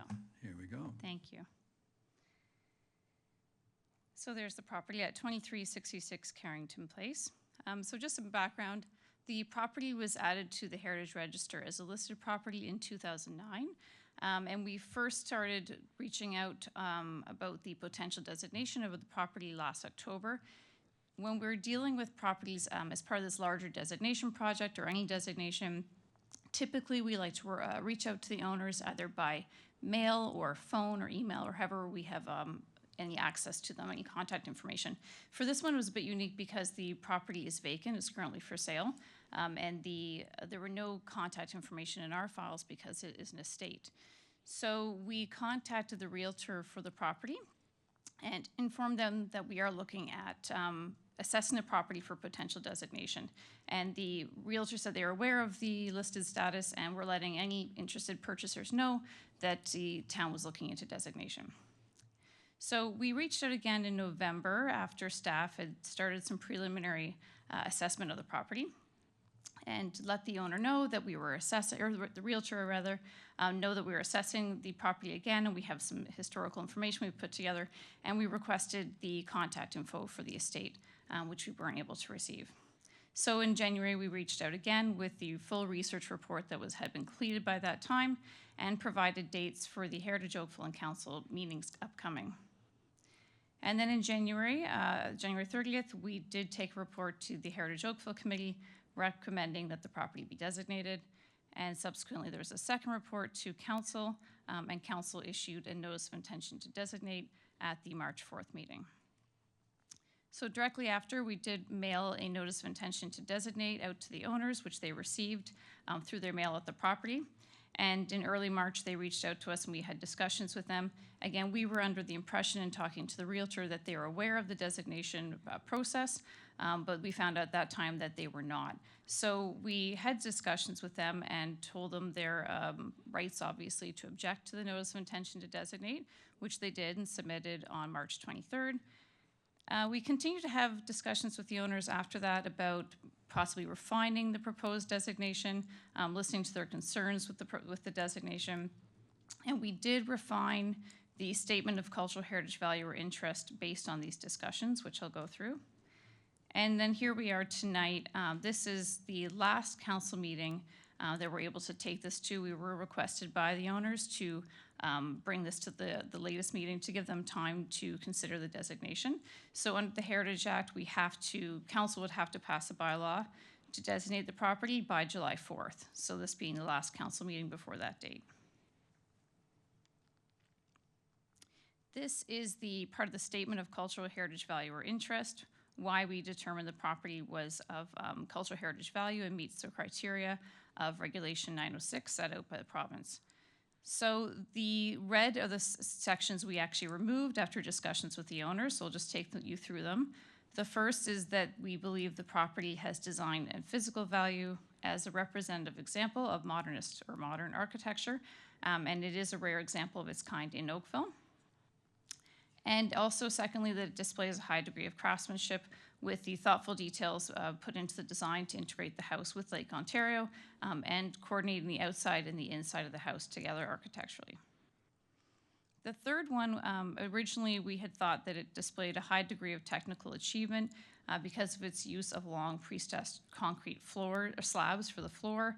This was requested, I believe, by the owner at the time to eliminate any bouncing on the floors. So this was quite unique at the time for a residential property, but looking into it more, of course, this type of material was available at the time. Again, it was unique to be used in a residential property, but we decided we could remove that because these types of flooring were available at the time in other buildings.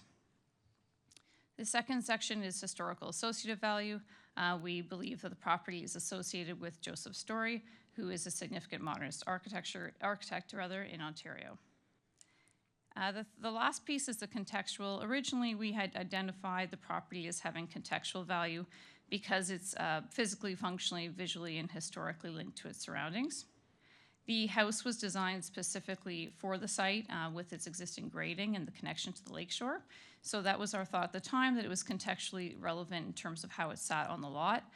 Looking at it now, again, a second time after discussing with the owners, we do agree that contextually it's not necessarily linked to its larger surroundings, more specifically just to its lot. So we did remove that again, just to concentrate on those other three criteria. And again, under the Heritage Act, we just need to meet 2 of those criteria. And just some more details. There are numerous articles on Joseph's story that we sourced through Wikipedia, Globe and Mail, CBC. The Biographical Dictionary of Architects in Canada notes that he was singularly responsible for the introduction of a progressive modernist style to commercial, ecclesiastical, and residential design throughout southwestern Ontario. Another article from the Globe and Mail noted about this house in particular, that architect Joe Story selected carefully from his bag of tricks in designing a home for a friend. This result is breathtaking. He was known to do major commissions for schools, civic buildings, institutional works, and private residences.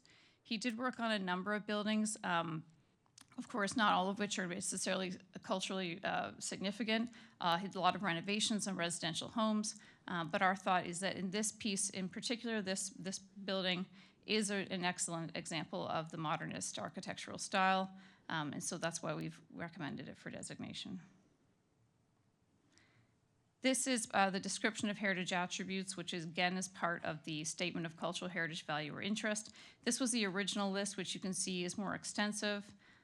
This is the new list, which is in the bylaw you have before you tonight.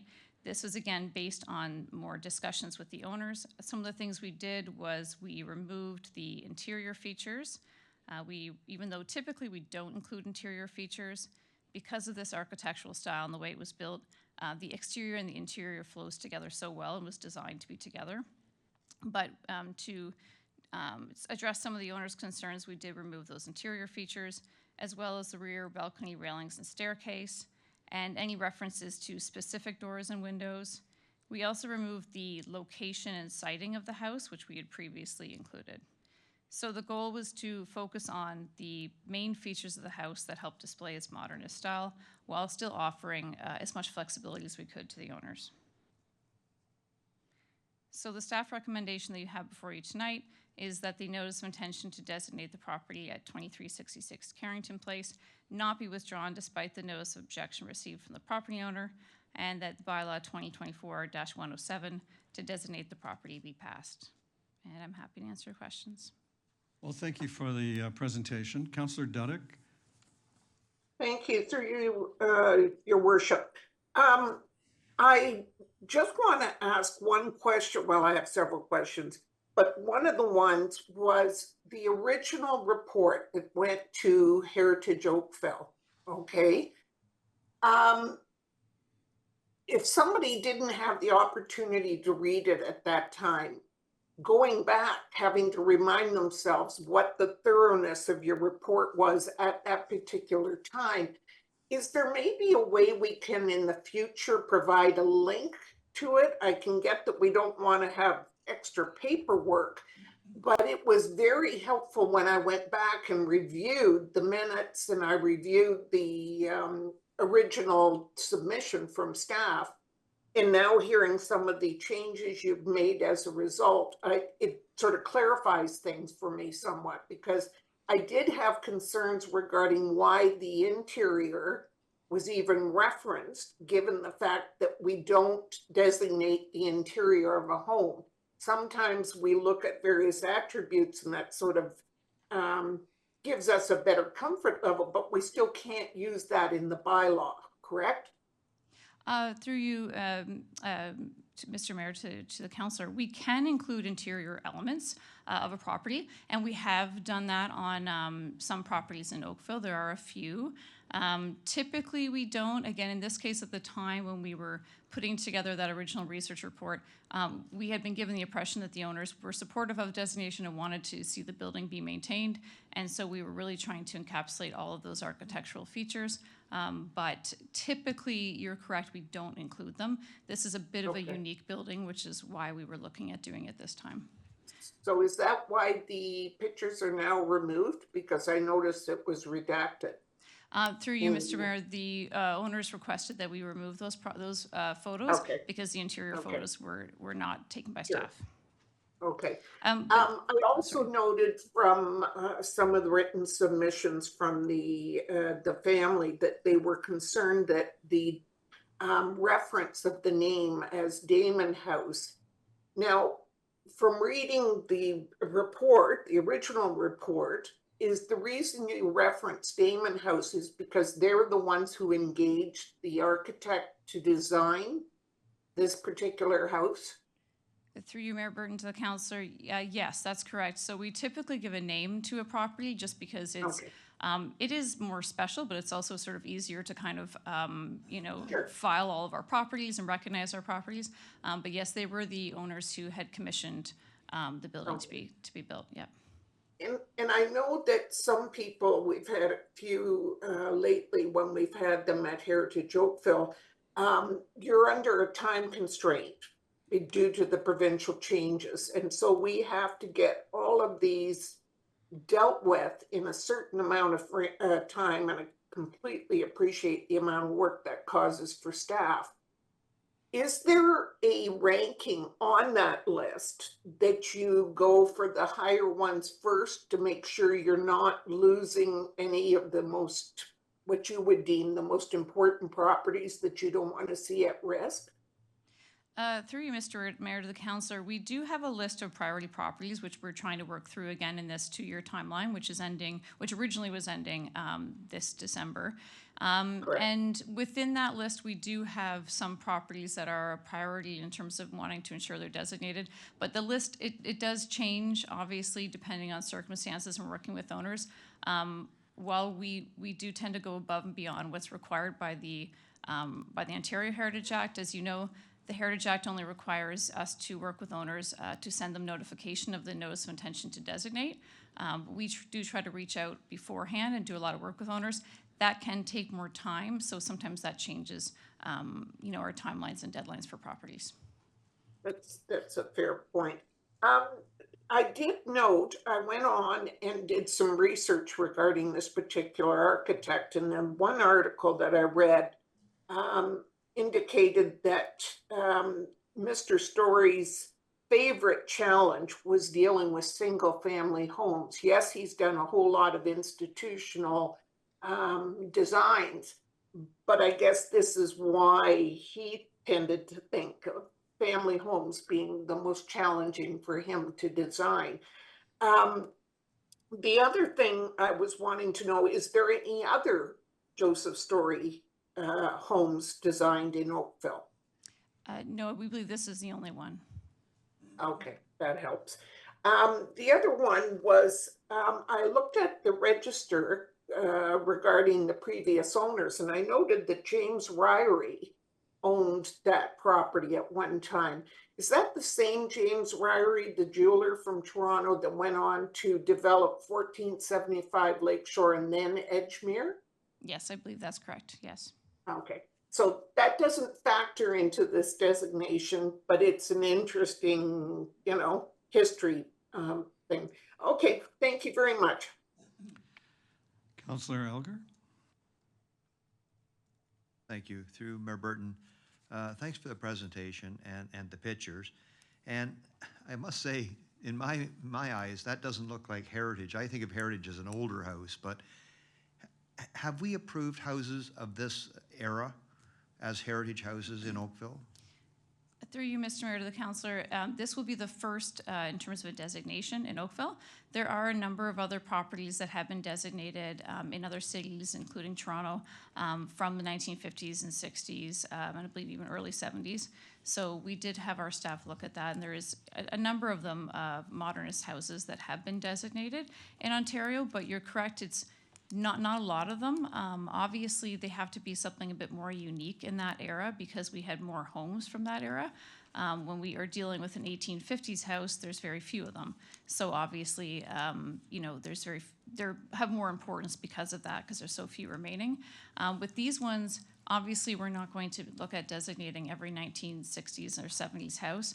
The goal with this is really to look at protecting a very unique example of a certain style during that era. So yes, this will be the first one in Oakville. And what year was this house built? 1974. 74, yes. So On the, okay, you have Councillor Duddick mentioned about the heritage list. Where would this be on that list of high priority?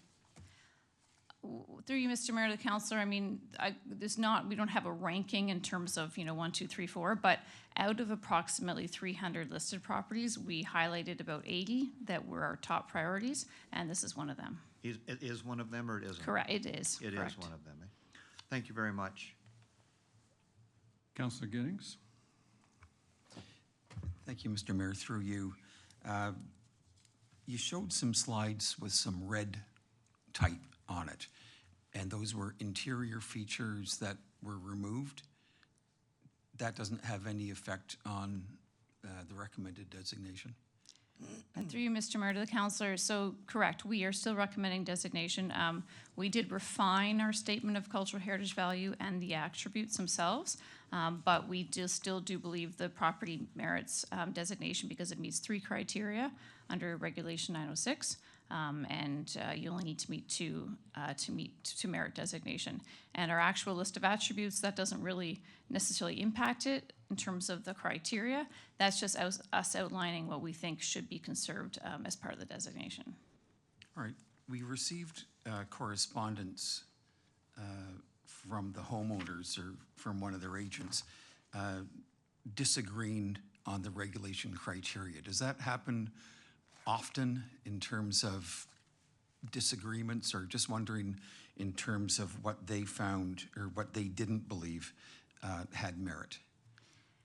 Through you, Mr. Mayor, to the councillor, we don't have a full research report that was completed by a heritage consultant outside of our own, so it's difficult to kind of compare notes, as it were, to say why we're coming up with different conclusions. But it does happen where heritage consultants can have different, or heritage experts can have different opinions on the merits of a property in terms of its designation and cultural heritage value.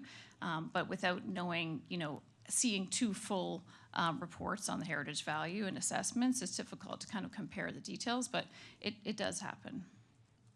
Thank you. Thank you, Mr. Mayor. Thank you, Councillor. Ms. Sickenhorst, never mind. I'll go to Councillor Duddick and come back. Thank you. Through you, and again, I apologize for the second time. I appreciate Councillor Elgar raising the question regarding the timing of the build and that. And I guess for the benefit of some who have not read the Heritage Act, things like Roy Thompson Hall, the new Roy Thompson Hall, is designated, even though it's, when we use the term heritage, we all tend to think of an older building, but other things can fall under the designation under the Heritage Act if they're a special, what shall I say, place or an association, or in this case, a design. So the date of the build doesn't hinge as much as some of ours prior to, say, 1920, correct? Through you, Mr. Mayor, to the councillor, yeah, there's no requirement for us to meet a certain date under the Heritage Act or under any of our policies. It's really about the cultural heritage value. I know this one is a bit unique, but for us, we find it's got cultural heritage value for the architectural community and for that architectural history of the modernist era. Thank you.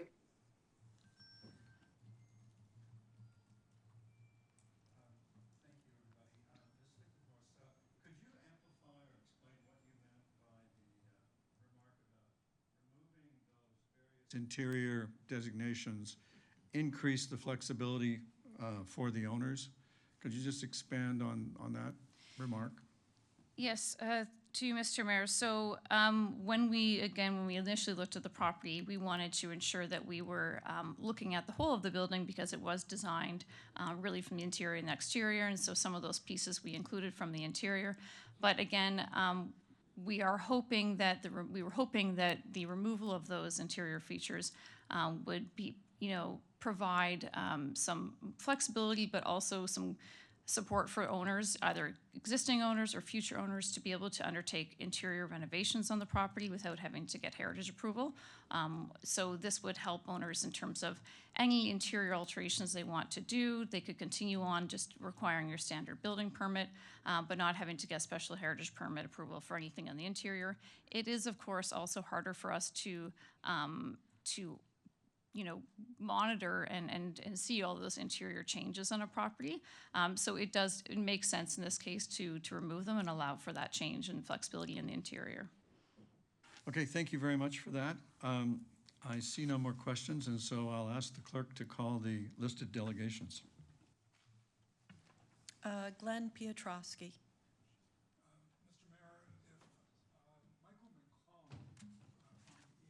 Mr. Piotrowski, you cannot be heard from there owing to your distance from the microphone. Well, it depends on whether we need to get it on, we need to get it near you. Okay. Can you hear me now? One, much 2, 3? better. Okay. I think it would benefit the council and mayor if Michael McClellan from ERA Architects spoke first, and I'll speak second, if you don't mind. I don't mind at all. Okay. Thank you very much. Madam Clerk, could you facilitate that?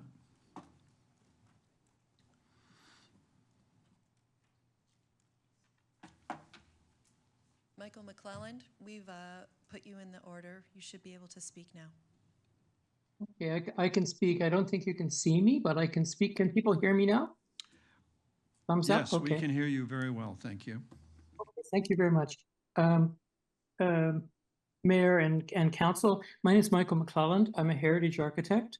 And I've been asked by the Piotrowski family to consider this matter. And I'll keep my points brief. I've had a long agenda, a very interesting agenda, by the way, so I've enjoyed listening to that.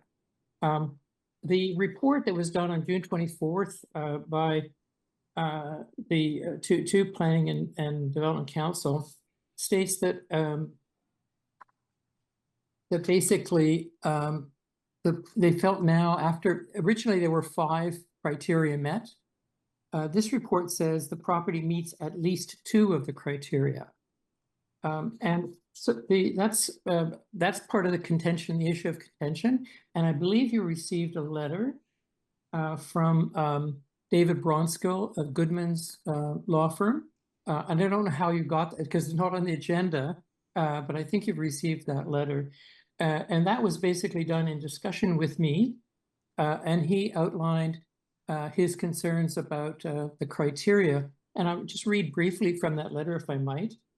We've reviewed the Culture Heritage Evaluation Report prepared by town staff in support of the notice. Unfortunately, the town share relies on images obtained from a real estate listing to describe the existing building. Staff did not visit the site, which provides a misleading representation of the dwelling and its relationship to the neighborhood. More importantly, the town share relies almost exclusively on the architect to justify meeting at least 2 of the criteria in provincial regulation. Another quote, further, the town share suggests the existing house is both representative of modern residential architecture and a rare example, but a building cannot both be representative and rare. Instead, we suggest that the existing house is simply atypical and uncharacteristic in the town. And it is, in fact, an uncharacteristic house in the town. So this was the position, and that letter includes an appendix which talks about each of the criteria and states Mr. Bronskill's opinion of the criteria and feels it may not meet any. This is an issue that we would bring up later should the town wish to pass this designation. I also wrote a letter, which is actually subsequent to that, and that was attached to the agenda. And in that letter, I said a couple of things which I think are important to note. One is that there's no demolition plan. There's nothing being proposed. The house simply is up for sale, and it's a very unfortunate thing. The children of the person who passed, this is their sole inheritance, this one house, and they feel quite concerned about this designation being pushed forward at this time. They feel it's being done specifically because the house is up for sale, which is certainly problematic. And I agree, in fact, with Mr. Bronskill's opinion that the designation is not warranted. Then in a second part of the letter, I've said, if you proceed with the designation, there's two requests from the the children of the deceased man. One is that their family name is Damon. They don't want the house recalled the Damon House in the designation description. And I think that that's just a matter of protocol. It's usually done, but could in this case it not be usually done? Could it just simply call the street address and leave it at that? The second thing is that again, the house was not visited, and when attributes like stone cladding, vertical wood siding are identified, there's no awareness of the condition of those pieces. They're visible from the rear of the building, so it's a private house. No one ever goes in the rear unless you're invited into the backyard. So I'm asking that those attributes be removed from the attribute list.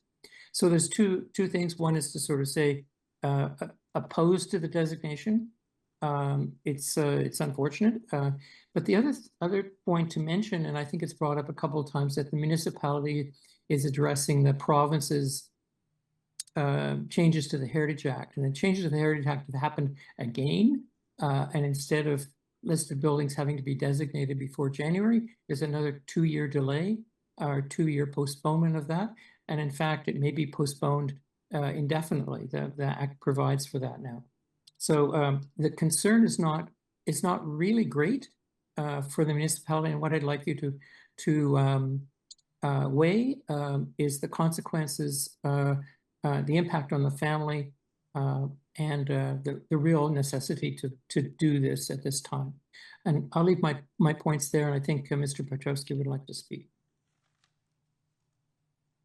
Mr. McClellan, thank you very much for your information. Were you able to see the presentation from the Heritage Planner? Yes, I was. Yes, I was. And with regard to your suggestion of removing attributes from the list, were the attributes that were removed from the list consistent with your request? I actually am asking that more attributes were removed. There are attributes in the rear of the building. They're not highly visible. They also have issues of condition that should be looked at. I know condition isn't usually part of the criteria, but it really is an issue that's going to need to be addressed here. I see. All right, thank you for clarifying that. Thank you. Mr. Petrowski, welcome. Council looks forward to your information. Thank you very much, Mr. Mayor and Council. Thank you for your time this evening. I think that to start, it really is a situation that there's some misunderstanding in terms of the events that have happened, because quite frankly, the family only found out on March the 8th that in fact there was a movement afoot to designate. They were quite surprised to understand that in fact this started back in September of 2023. The only way they did find out was as a result of getting a letter in the mail that in fact council had already approved a motion considering designation. So I don't quite understand the communication that staff had with the real estate agent, because the real estate agent certainly wasn't an agent, nor did that real estate agent ever communicate to the family. So quite frankly, since March the 8th, the family's really been on their back foot, trying to make sense of what has been going on and try to react to it as well. And so that, in fact, the family are trying to sell the house, absolutely correct. They're trying to sell it to the right buyer. They recognize that there is value associated with the house as it stands right now. They're not listing it from the perspective of lot value. They know that they're going to have to spend a considerable amount of time waiting for that buyer that has the money as well as gets it from the perspective of what the qualities of the house really are. And so what they're trying to protect is to ensure that in fact there isn't another level of approval that is required. You have to understand the way this house was designed. It was designed by my father-in-law. My father-in-law was a cantankerous individual, loved him dearly, but it was a situation where he was extremely dictatorial about what he wanted. And so that the circumstance was that there was a company called Damon Company in Chatham. It was bought by Redpath. My father-in-law owned the company. It was a matter that he was transferred to Oakville. Damon Company continued to flourish. My father-in-law asked his friend Joe Story to build a house for him, to design a house. Joe put his effort into doing that. Joe typically constructed bungalows in Chatham. That's what he did. And so it was a situation where my father-in-law said, I want a house where I can live on one floor, have my bedroom, the kitchen, where I can listen to music all on one floor. Joe complied. The reason that we challenged the Heritage Evaluation Report was that it was wrong. When you talk about technical matters such as reinforced concrete, that construction technique existed in 1925. To talk about it being innovative, yes, in fact, most people don't put precast floors in, but my father-in-law was an audiophile. He didn't want floors that were bouncing so he could listen to music properly. So, we've spent 3.5 months trying to make some sense of all of this. It is a matter that we hired Michael McClellan, preeminent heritage architect, David Bronskill, preeminent lawyer involved with heritage. And the reason that we did is that we recognized that we were getting nowhere with this. What really turned for us was when we were given a copy of the information put to the Heritage Review Committee. And in that, there was a YouTube video. In that YouTube video, there was a question that was asked of Carolyn, and that was, were all of the individuals in terms of the houses that were being designated happy with the designation? And the response, and probably I should be reading this rather than going by memory, but the response was, yes, 3 of them were, but yeah, I think that they all were. The point being, we didn't know what was going on. The report that was put together, it was developed with photographs from the real estate agent. It was a matter that we had been hoodwinked, to be quite honest with you, through this whole process. And I'm going to go back to my notes so that, in fact, I can be more coherent about this. But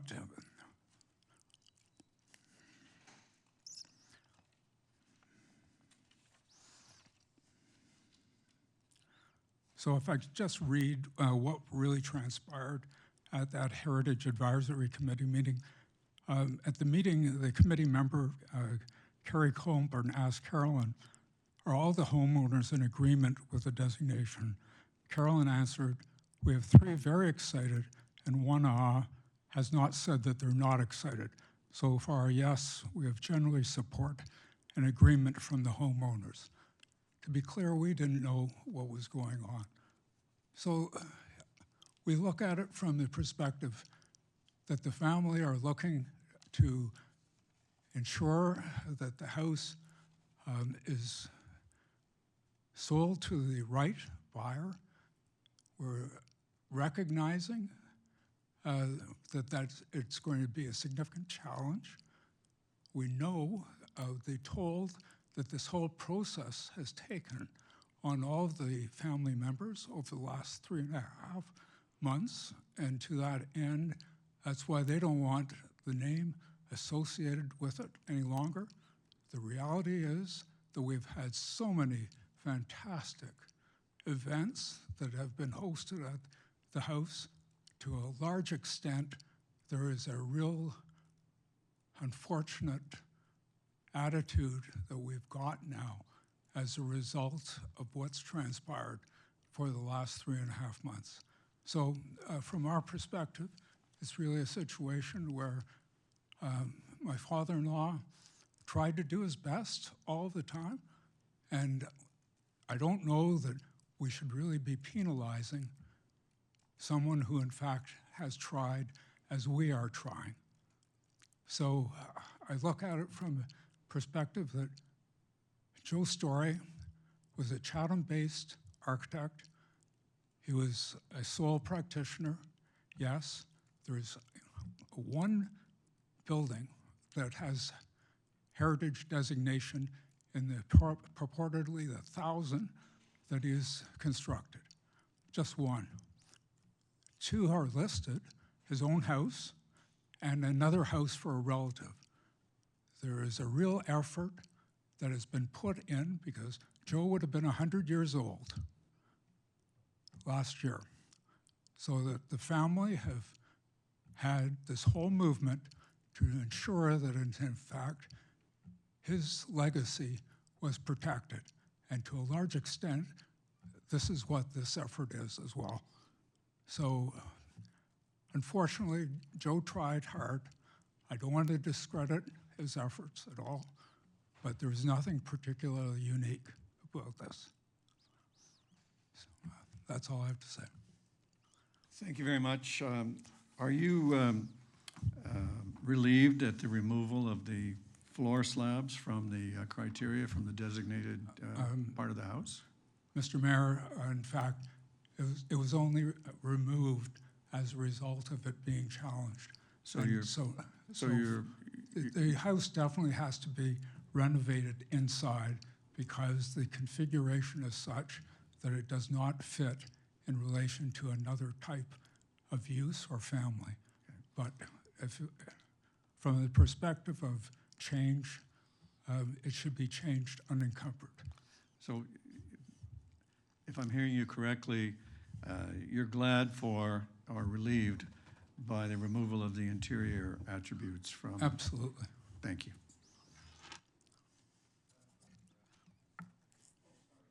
Councillor McNeice. Thank you, through your worship. A question for staff, actually, if we could just get clarity. Based on the Heritage Act, is a homeowner required to approve a designation? I know that staff tries to work with them, but is there any requirement to that in that regard? Through you, Mr. Mayor, to the councillor, no, the Ontario Heritage Act just requires that the notice of intention to designate be issued to the owners after council has issued it. But other than that, there's no requirement for support from the owner, which is why, of course, we have the objection process and the OLT hearing process. Thank you. Thank you, Councillor McNeice. That was a good question. Madam Clerk, the next delegation, please. Gail Damond.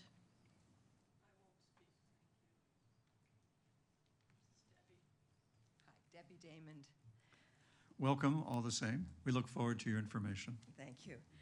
Mr. Mayor, councillors, and staff, thank you for allowing me the opportunity to speak on record.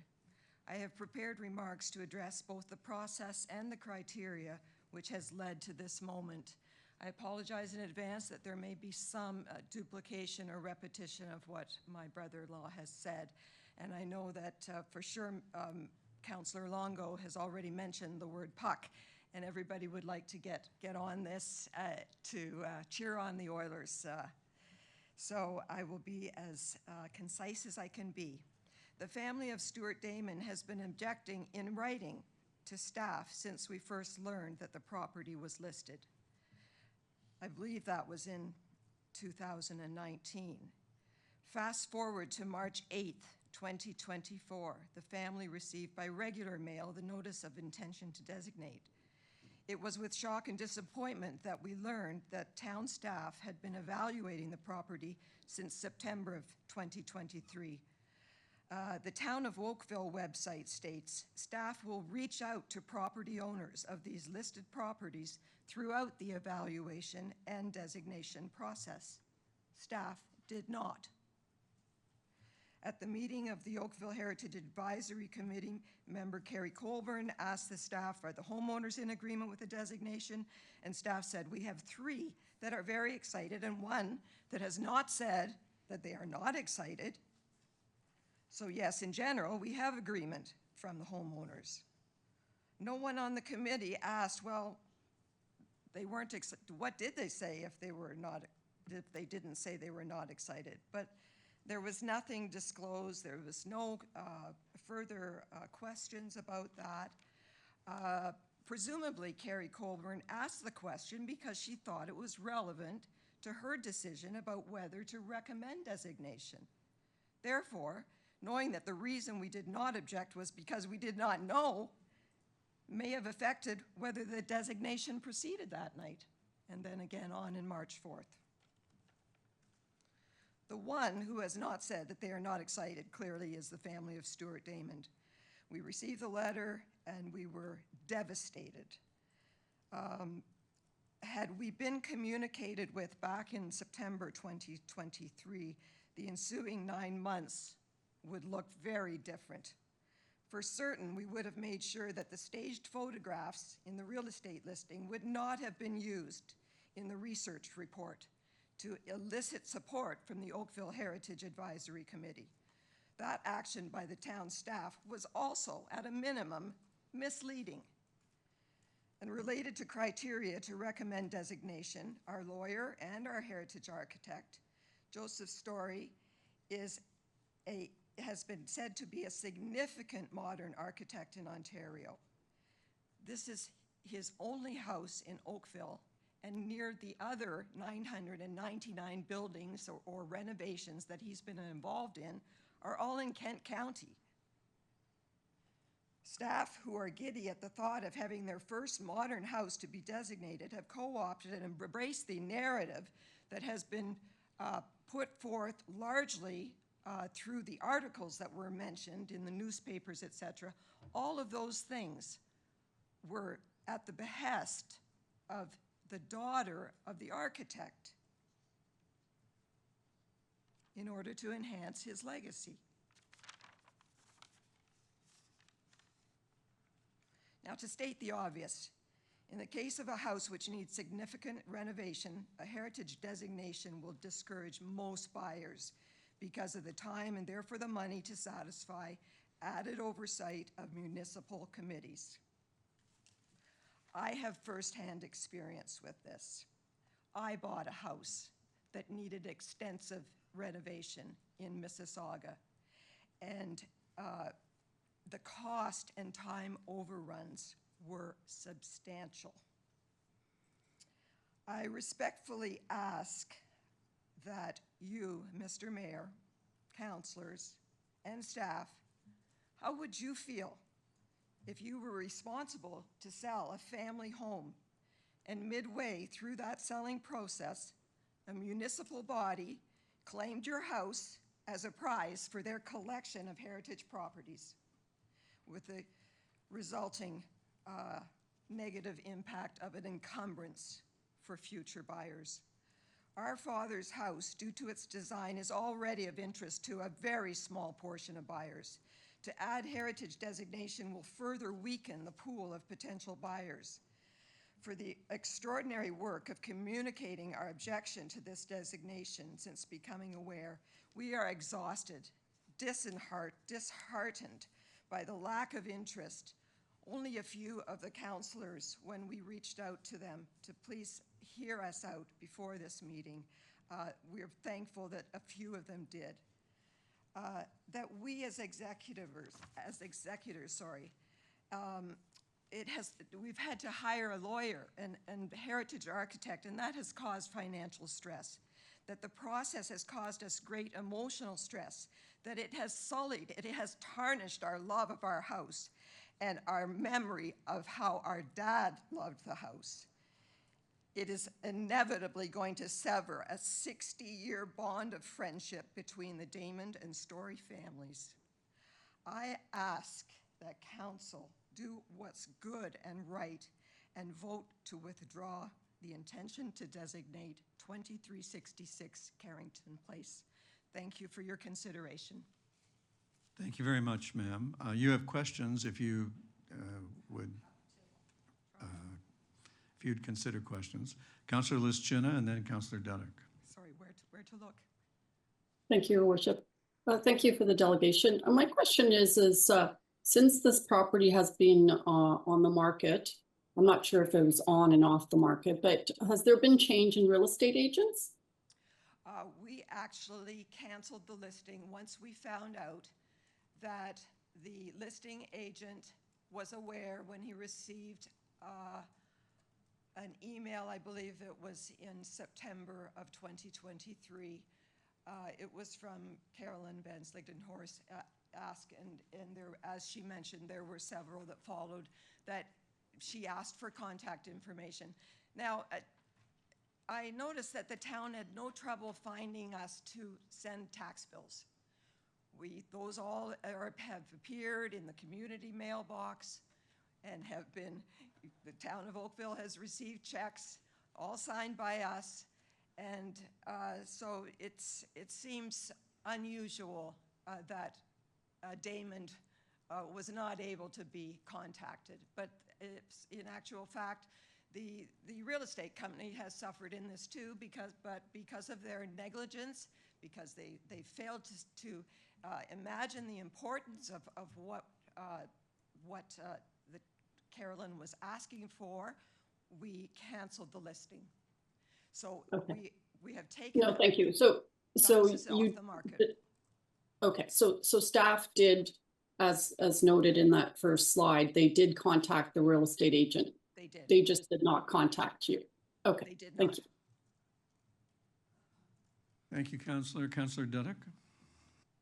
Thank you. Thank you very much for your presentation and for coming out tonight to provide us with some much needed background information.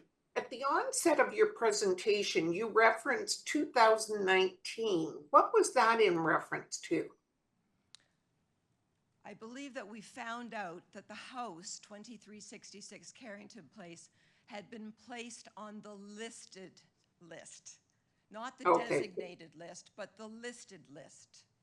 Okay, so the properties of interest is what I think they referenced usually. Yes, and at that time, our father was still alive, and he was very much against it.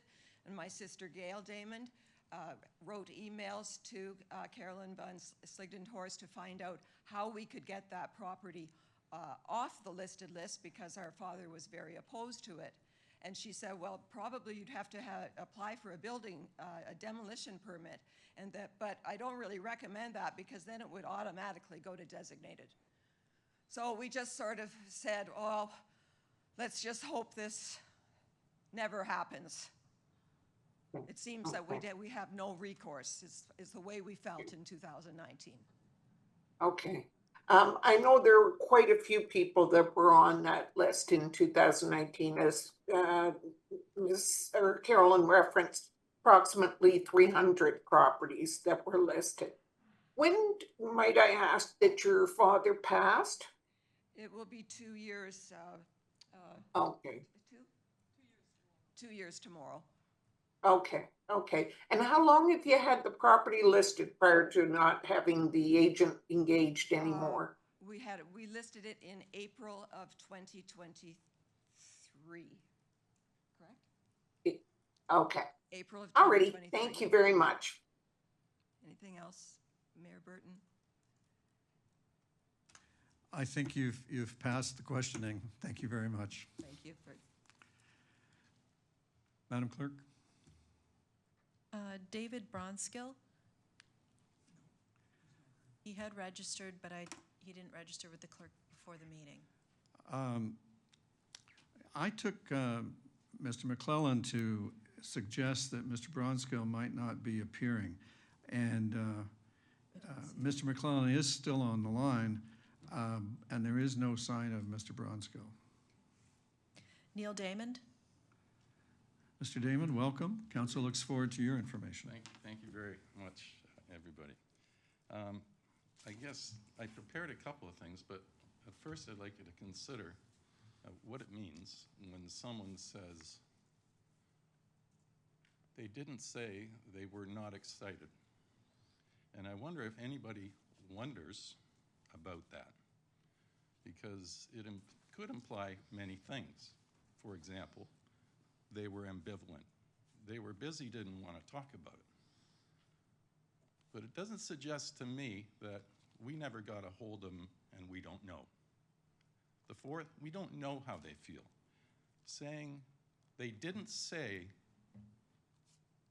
that they weren't excited is a completely different thing. It's entirely misleading. So, but beyond that, this being the first attempt by Oakville to designate a modern home, it seems to me that an extraordinary claim that Joe Story has any international recognition whatsoever would demand extraordinary evidence. The council, Heritage, has not even ordinary evidence to support their extraordinary claim. In fact, they don't have any evidence at all. So they've been bamboozled into believing something that is simply not true. Now, I think it should also be noted that the victims here are all senior citizens who it's generally easier to pull the wool over on. And I think it should also be noted that this damage has been done based on the issuance of a false prospectus. That being the work of the Heritage Committee, which actually didn't provide anything. Now, there was a 100th anniversary of a person who was a known architect in the last year, and Councillor Dudek, you referred to his work, and I'm sure that everybody knows that architect's name who did Roy Thompson Hall, because it is the 100th anniversary of his birth. So, and the other thing is, there's another architect that's probably not internationally renowned at all, but he would be renowned in Ontario. And his name is Raymond Moriyama. He is renowned in Ontario. He did a house that you could drive a 7-iron into the pool of the backyard of the house that Raymond did. Now, you may not be familiar with his work, but it's in the news now, so I'll just mention it. It is the Toronto Science Centre. So I think once we start talking about the reputational significance of an architect, I would hope that the committee could at least get its facts straight. Thank you very much, and I would also like to say this sets up a bit of a beacon for anybody who would attempt in the future to do anything interesting in design and architecture in Oakville, knowing full well that at any time, we now know, perhaps even 2 years later, it too could become encumbered in such a way. So thank you very much. Go Oilers. Sir, I just wonder if you could stay with us for a second. One of the things that we work with is the regulations set by the province as to what the criteria are. And criteria number 6 is, I'll read it, it says only, the property has historical value or associative value because it demonstrates or reflects the work or ideas of an architect, artist, builder, designer, or theorist who is significant to a community. So whether or not he was world-renowned or not may not really be captured by the regulation. Although I certainly appreciate the context that you gave us for his work and other more famous architects. So. Yes, and I hope we realize that he is famous to a community. It's a town with the same population that it had when he designed with my father 2366 Carrington Place, and he was the only architect in that community. So yes, I would think if you were a doctor in a community and you were the only one, I think that you would have significant importance in that community. Yeah. Thank you. Thank you very much. Madam Clerk? That is everybody. All right. Thank you, delegates, for your information, and I'll confine the matter to table. Discussion or a motion, both are in order. Oh, Councillor Duddick. Thank you, through you, Your Worship. I wonder if I could just have a quick question answered by staff. And that is, when they put the house on the properties of interest, what was the rationale at that time? Through you, Mr. Mayor, to the councillor, I don't have the exact wording right here, but I know at the time, it was in 2009, I do have it actually. It was added for its potential cultural heritage value for its circa 1975 modernist style house. Okay, and that was in 2019? That was 2009.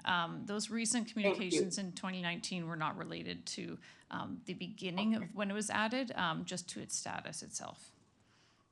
So it's been on the properties of interest for quite some time, obviously. And the reason being that you thought there might be something more to that, or you may not have even been at the town at that time when it was originally put on. But somebody in the Heritage Department obviously saw the merit of doing that. I guess my question relates to the reference to the Story family being the instigator, or what shall I say, promoting this going forward. So I'm trying to ascertain, was the interest in the property to put it on that list absent from being contacted by the Story family? That is correct. Through you, Mr. Mayor, to the councillor, we were not contacted by the Story family. It was added by previous staff at the time who were aware of its potential architectural value and cultural heritage value. Okay. Thank you very much. Further to that, the Globe and Mail article that you gave us an excerpt from, I think I understand that to have been published in 2009. Is that right? Through you, Mr. Mayor, I believe that was October 2009. Okay, thank you. That might have it. Councillor Haslett-Deal. I have a question in regards to Part 4 designation. So this isn't in a heritage district, so it'd be a Part 4 designation. Have I got that correct? Correct. And so the fact that it's not consistent with the other homes on Carrington that back onto the lake and the lovely Carrington Trail that lots of people enjoy, it is that it's a Part 4 that you're suggesting. Correct. Through you, Mr. Mayor, to the councillor, it would just be this individual property and the actual heritage attributes included in the designation bylaw. So whereas a district property, we look to a district plan in terms of how we assess any alterations to the property. In this case, there are no guidelines for the surrounding area. It's really specifically looking at those attributes laid out in the bylaw being protected. Thank you for clarifying that for me. And then in terms of in a conversation with the family, there was some talk about an easement. What would be the difference between a designation and an easement? Through you, Mr. Mayor, we did bring that up as discussion as an option. A heritage easement agreement is an agreement that is decided on or agreed to by both the municipality and the owner, and it's registered on title, and that can be temporary for certain renovations being done, or it can be in perpetuity as a replacement for a designation bylaw. So the idea is you have an agreement that's written up that says what's protected on the property, what alterations you can do, when you need permission from staff or from the municipality to do alterations. It can really lay out any number of things as long as the owner and the municipality agree to it. So in terms of this, I'm going to say option of an easement, it's not what you proceeded with. Would the elements that you would recommend as a heritage individual be identical in the easement? Through you, Mr. Mayor, the councillor, correct. We would want to see the same thing in the easement agreement. And we've heard the phrase that it encumbers the land if it has the property if it's designated. Is that encumbrance from your perspective the same if it's an easement? I don't have obviously the background to provide a lot of detailed evidence to that, but in terms of financial impact or otherwise, but really logistically it's sort of the same thing. You're basically requiring owners to protect certain attributes and certain elements of the property and do renovations in a specific way in the future. So to me they're fairly equal, yes. Okay, so it's not a possibility that eases some of the angst of the family. Okay. Through you, Mr. Mayor, I would say the only thing is that it can detail how we would process or how we would look at specific renovations, et cetera. So that's the only thing that additionally could be in there. But again, there are no renovations or demolitions or anything anticipated at this time, so it's not something we would include. Okay, and you require a decision because of the July 4th deadline? That's correct. Because we started the process with the notice of intention to designate under the Ontario Heritage Act, we have to deal with it within 120 days after the notice going out. So July 4th is the deadline to deal with this. And if council did not designate, the property would have to be removed from the register, and we would not be able to put it back on the register either as a listed or a designated property for 5 years. Okay, and my last question is, there was a comment about doing more detailed research. So could you give us any other flavor of some of the research? So for example, did you look at the Architects in Canada description of Mr. Story? Did you look at, what other areas did you pursue? I know he's received a special notice the Pines Chapel is designated. But is there any other information in terms of research that you've done that you may not have shared with us? Through you, Mr. Mayor, the original research report, which I appreciate you don't have, does have a list of all the sources, so they are fairly considerable. In comparing our research reports to other municipalities who are dealing with the same designation process because of Bill 23, ours are quite lengthy. I would say a lot lengthier than most. So there is quite a bit of research and details. Of course, we could spend another year doing more research and digging and getting more information, but obviously we have to get enough that we know is there to support the designation, that it merits designation, while still proceeding with our designation project. So from our perspective, we've done sufficient research to understand that we believe the property merits designation. Thank you for those clarifications. Councillor Elgar, and then Councillor Lischina. Thank you, through Mayor Burton.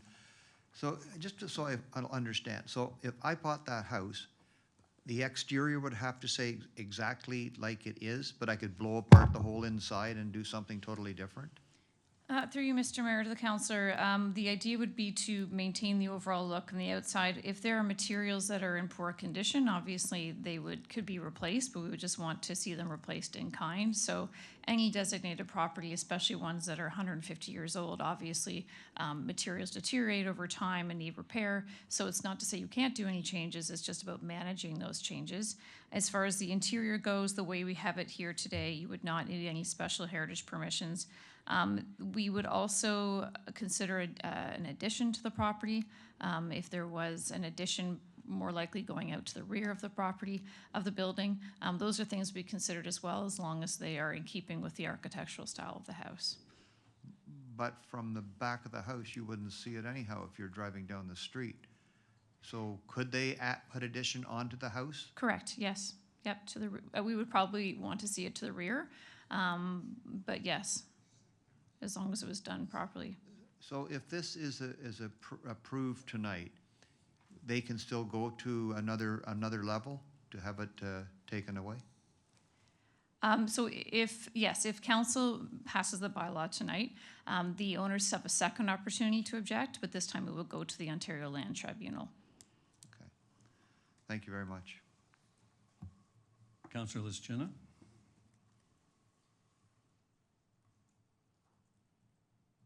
Thank you, Your Worship. I just wanted to follow up on the original question. So the answer was that there was a change in agent. I looked at a previous article back from the Toronto Star, July 2023, and it was a pretty large article on this home, which led with the renowned architect Joseph Story building this. So my understanding that there was a different agent, and the article from March 18th, 2024, so just a couple months back. So one of the architect Joseph Story's last homes just hit the market, and again, leads from the agent, specifically the big selling feature of this home being this renowned architect Joseph W. Story. And yet today we sort of heard that being downplayed quite a bit. Obviously, if an agent is leading with this, it seems to be that there is something important about that. And I found the two things not congruent. Thank you. All right, Council. Councillor Dudek. Your Worship, I would be willing to give you a motion to approve the Heritage Oakville recommendation, that being supportive of the designation of the property. And I will limit my comments, given that the family has indicated they're going to want to pursue the OLT. And I don't want to have anything that might hinder our position there. Thank you, Councillor. Councillor Dudek's motion is that the notice of intention to designate the property at 2366 Carrington Place under Section 29, Part 4 of the Ontario Heritage Act not be withdrawn despite the notice of objection received from the property owner, and that bylaw 2024-107 to designate the property at 2366 Carrington Place as a property of cultural heritage value or interest attached as Appendix B be passed. Is there any objection to Councillor Dudek's motion? Madam Clerk, seeing none, that carries. Council, I can tell you that it's now time for a motion to rise and report to Council. Councillor Longo, thank you. Any objection? There being none, that carries. I rise and report the Committee of the Whole has met and made recommendations on consent items 4.1, .2, and .3, and discussion items 7.1, .2, .3, and .4. A mover and seconder to adopt this report would be in order. Councillor Haslett-Thiel and Councillor Shi, thank you. Any objection? Madam Clerk, there being no objection, the report is adopted. And I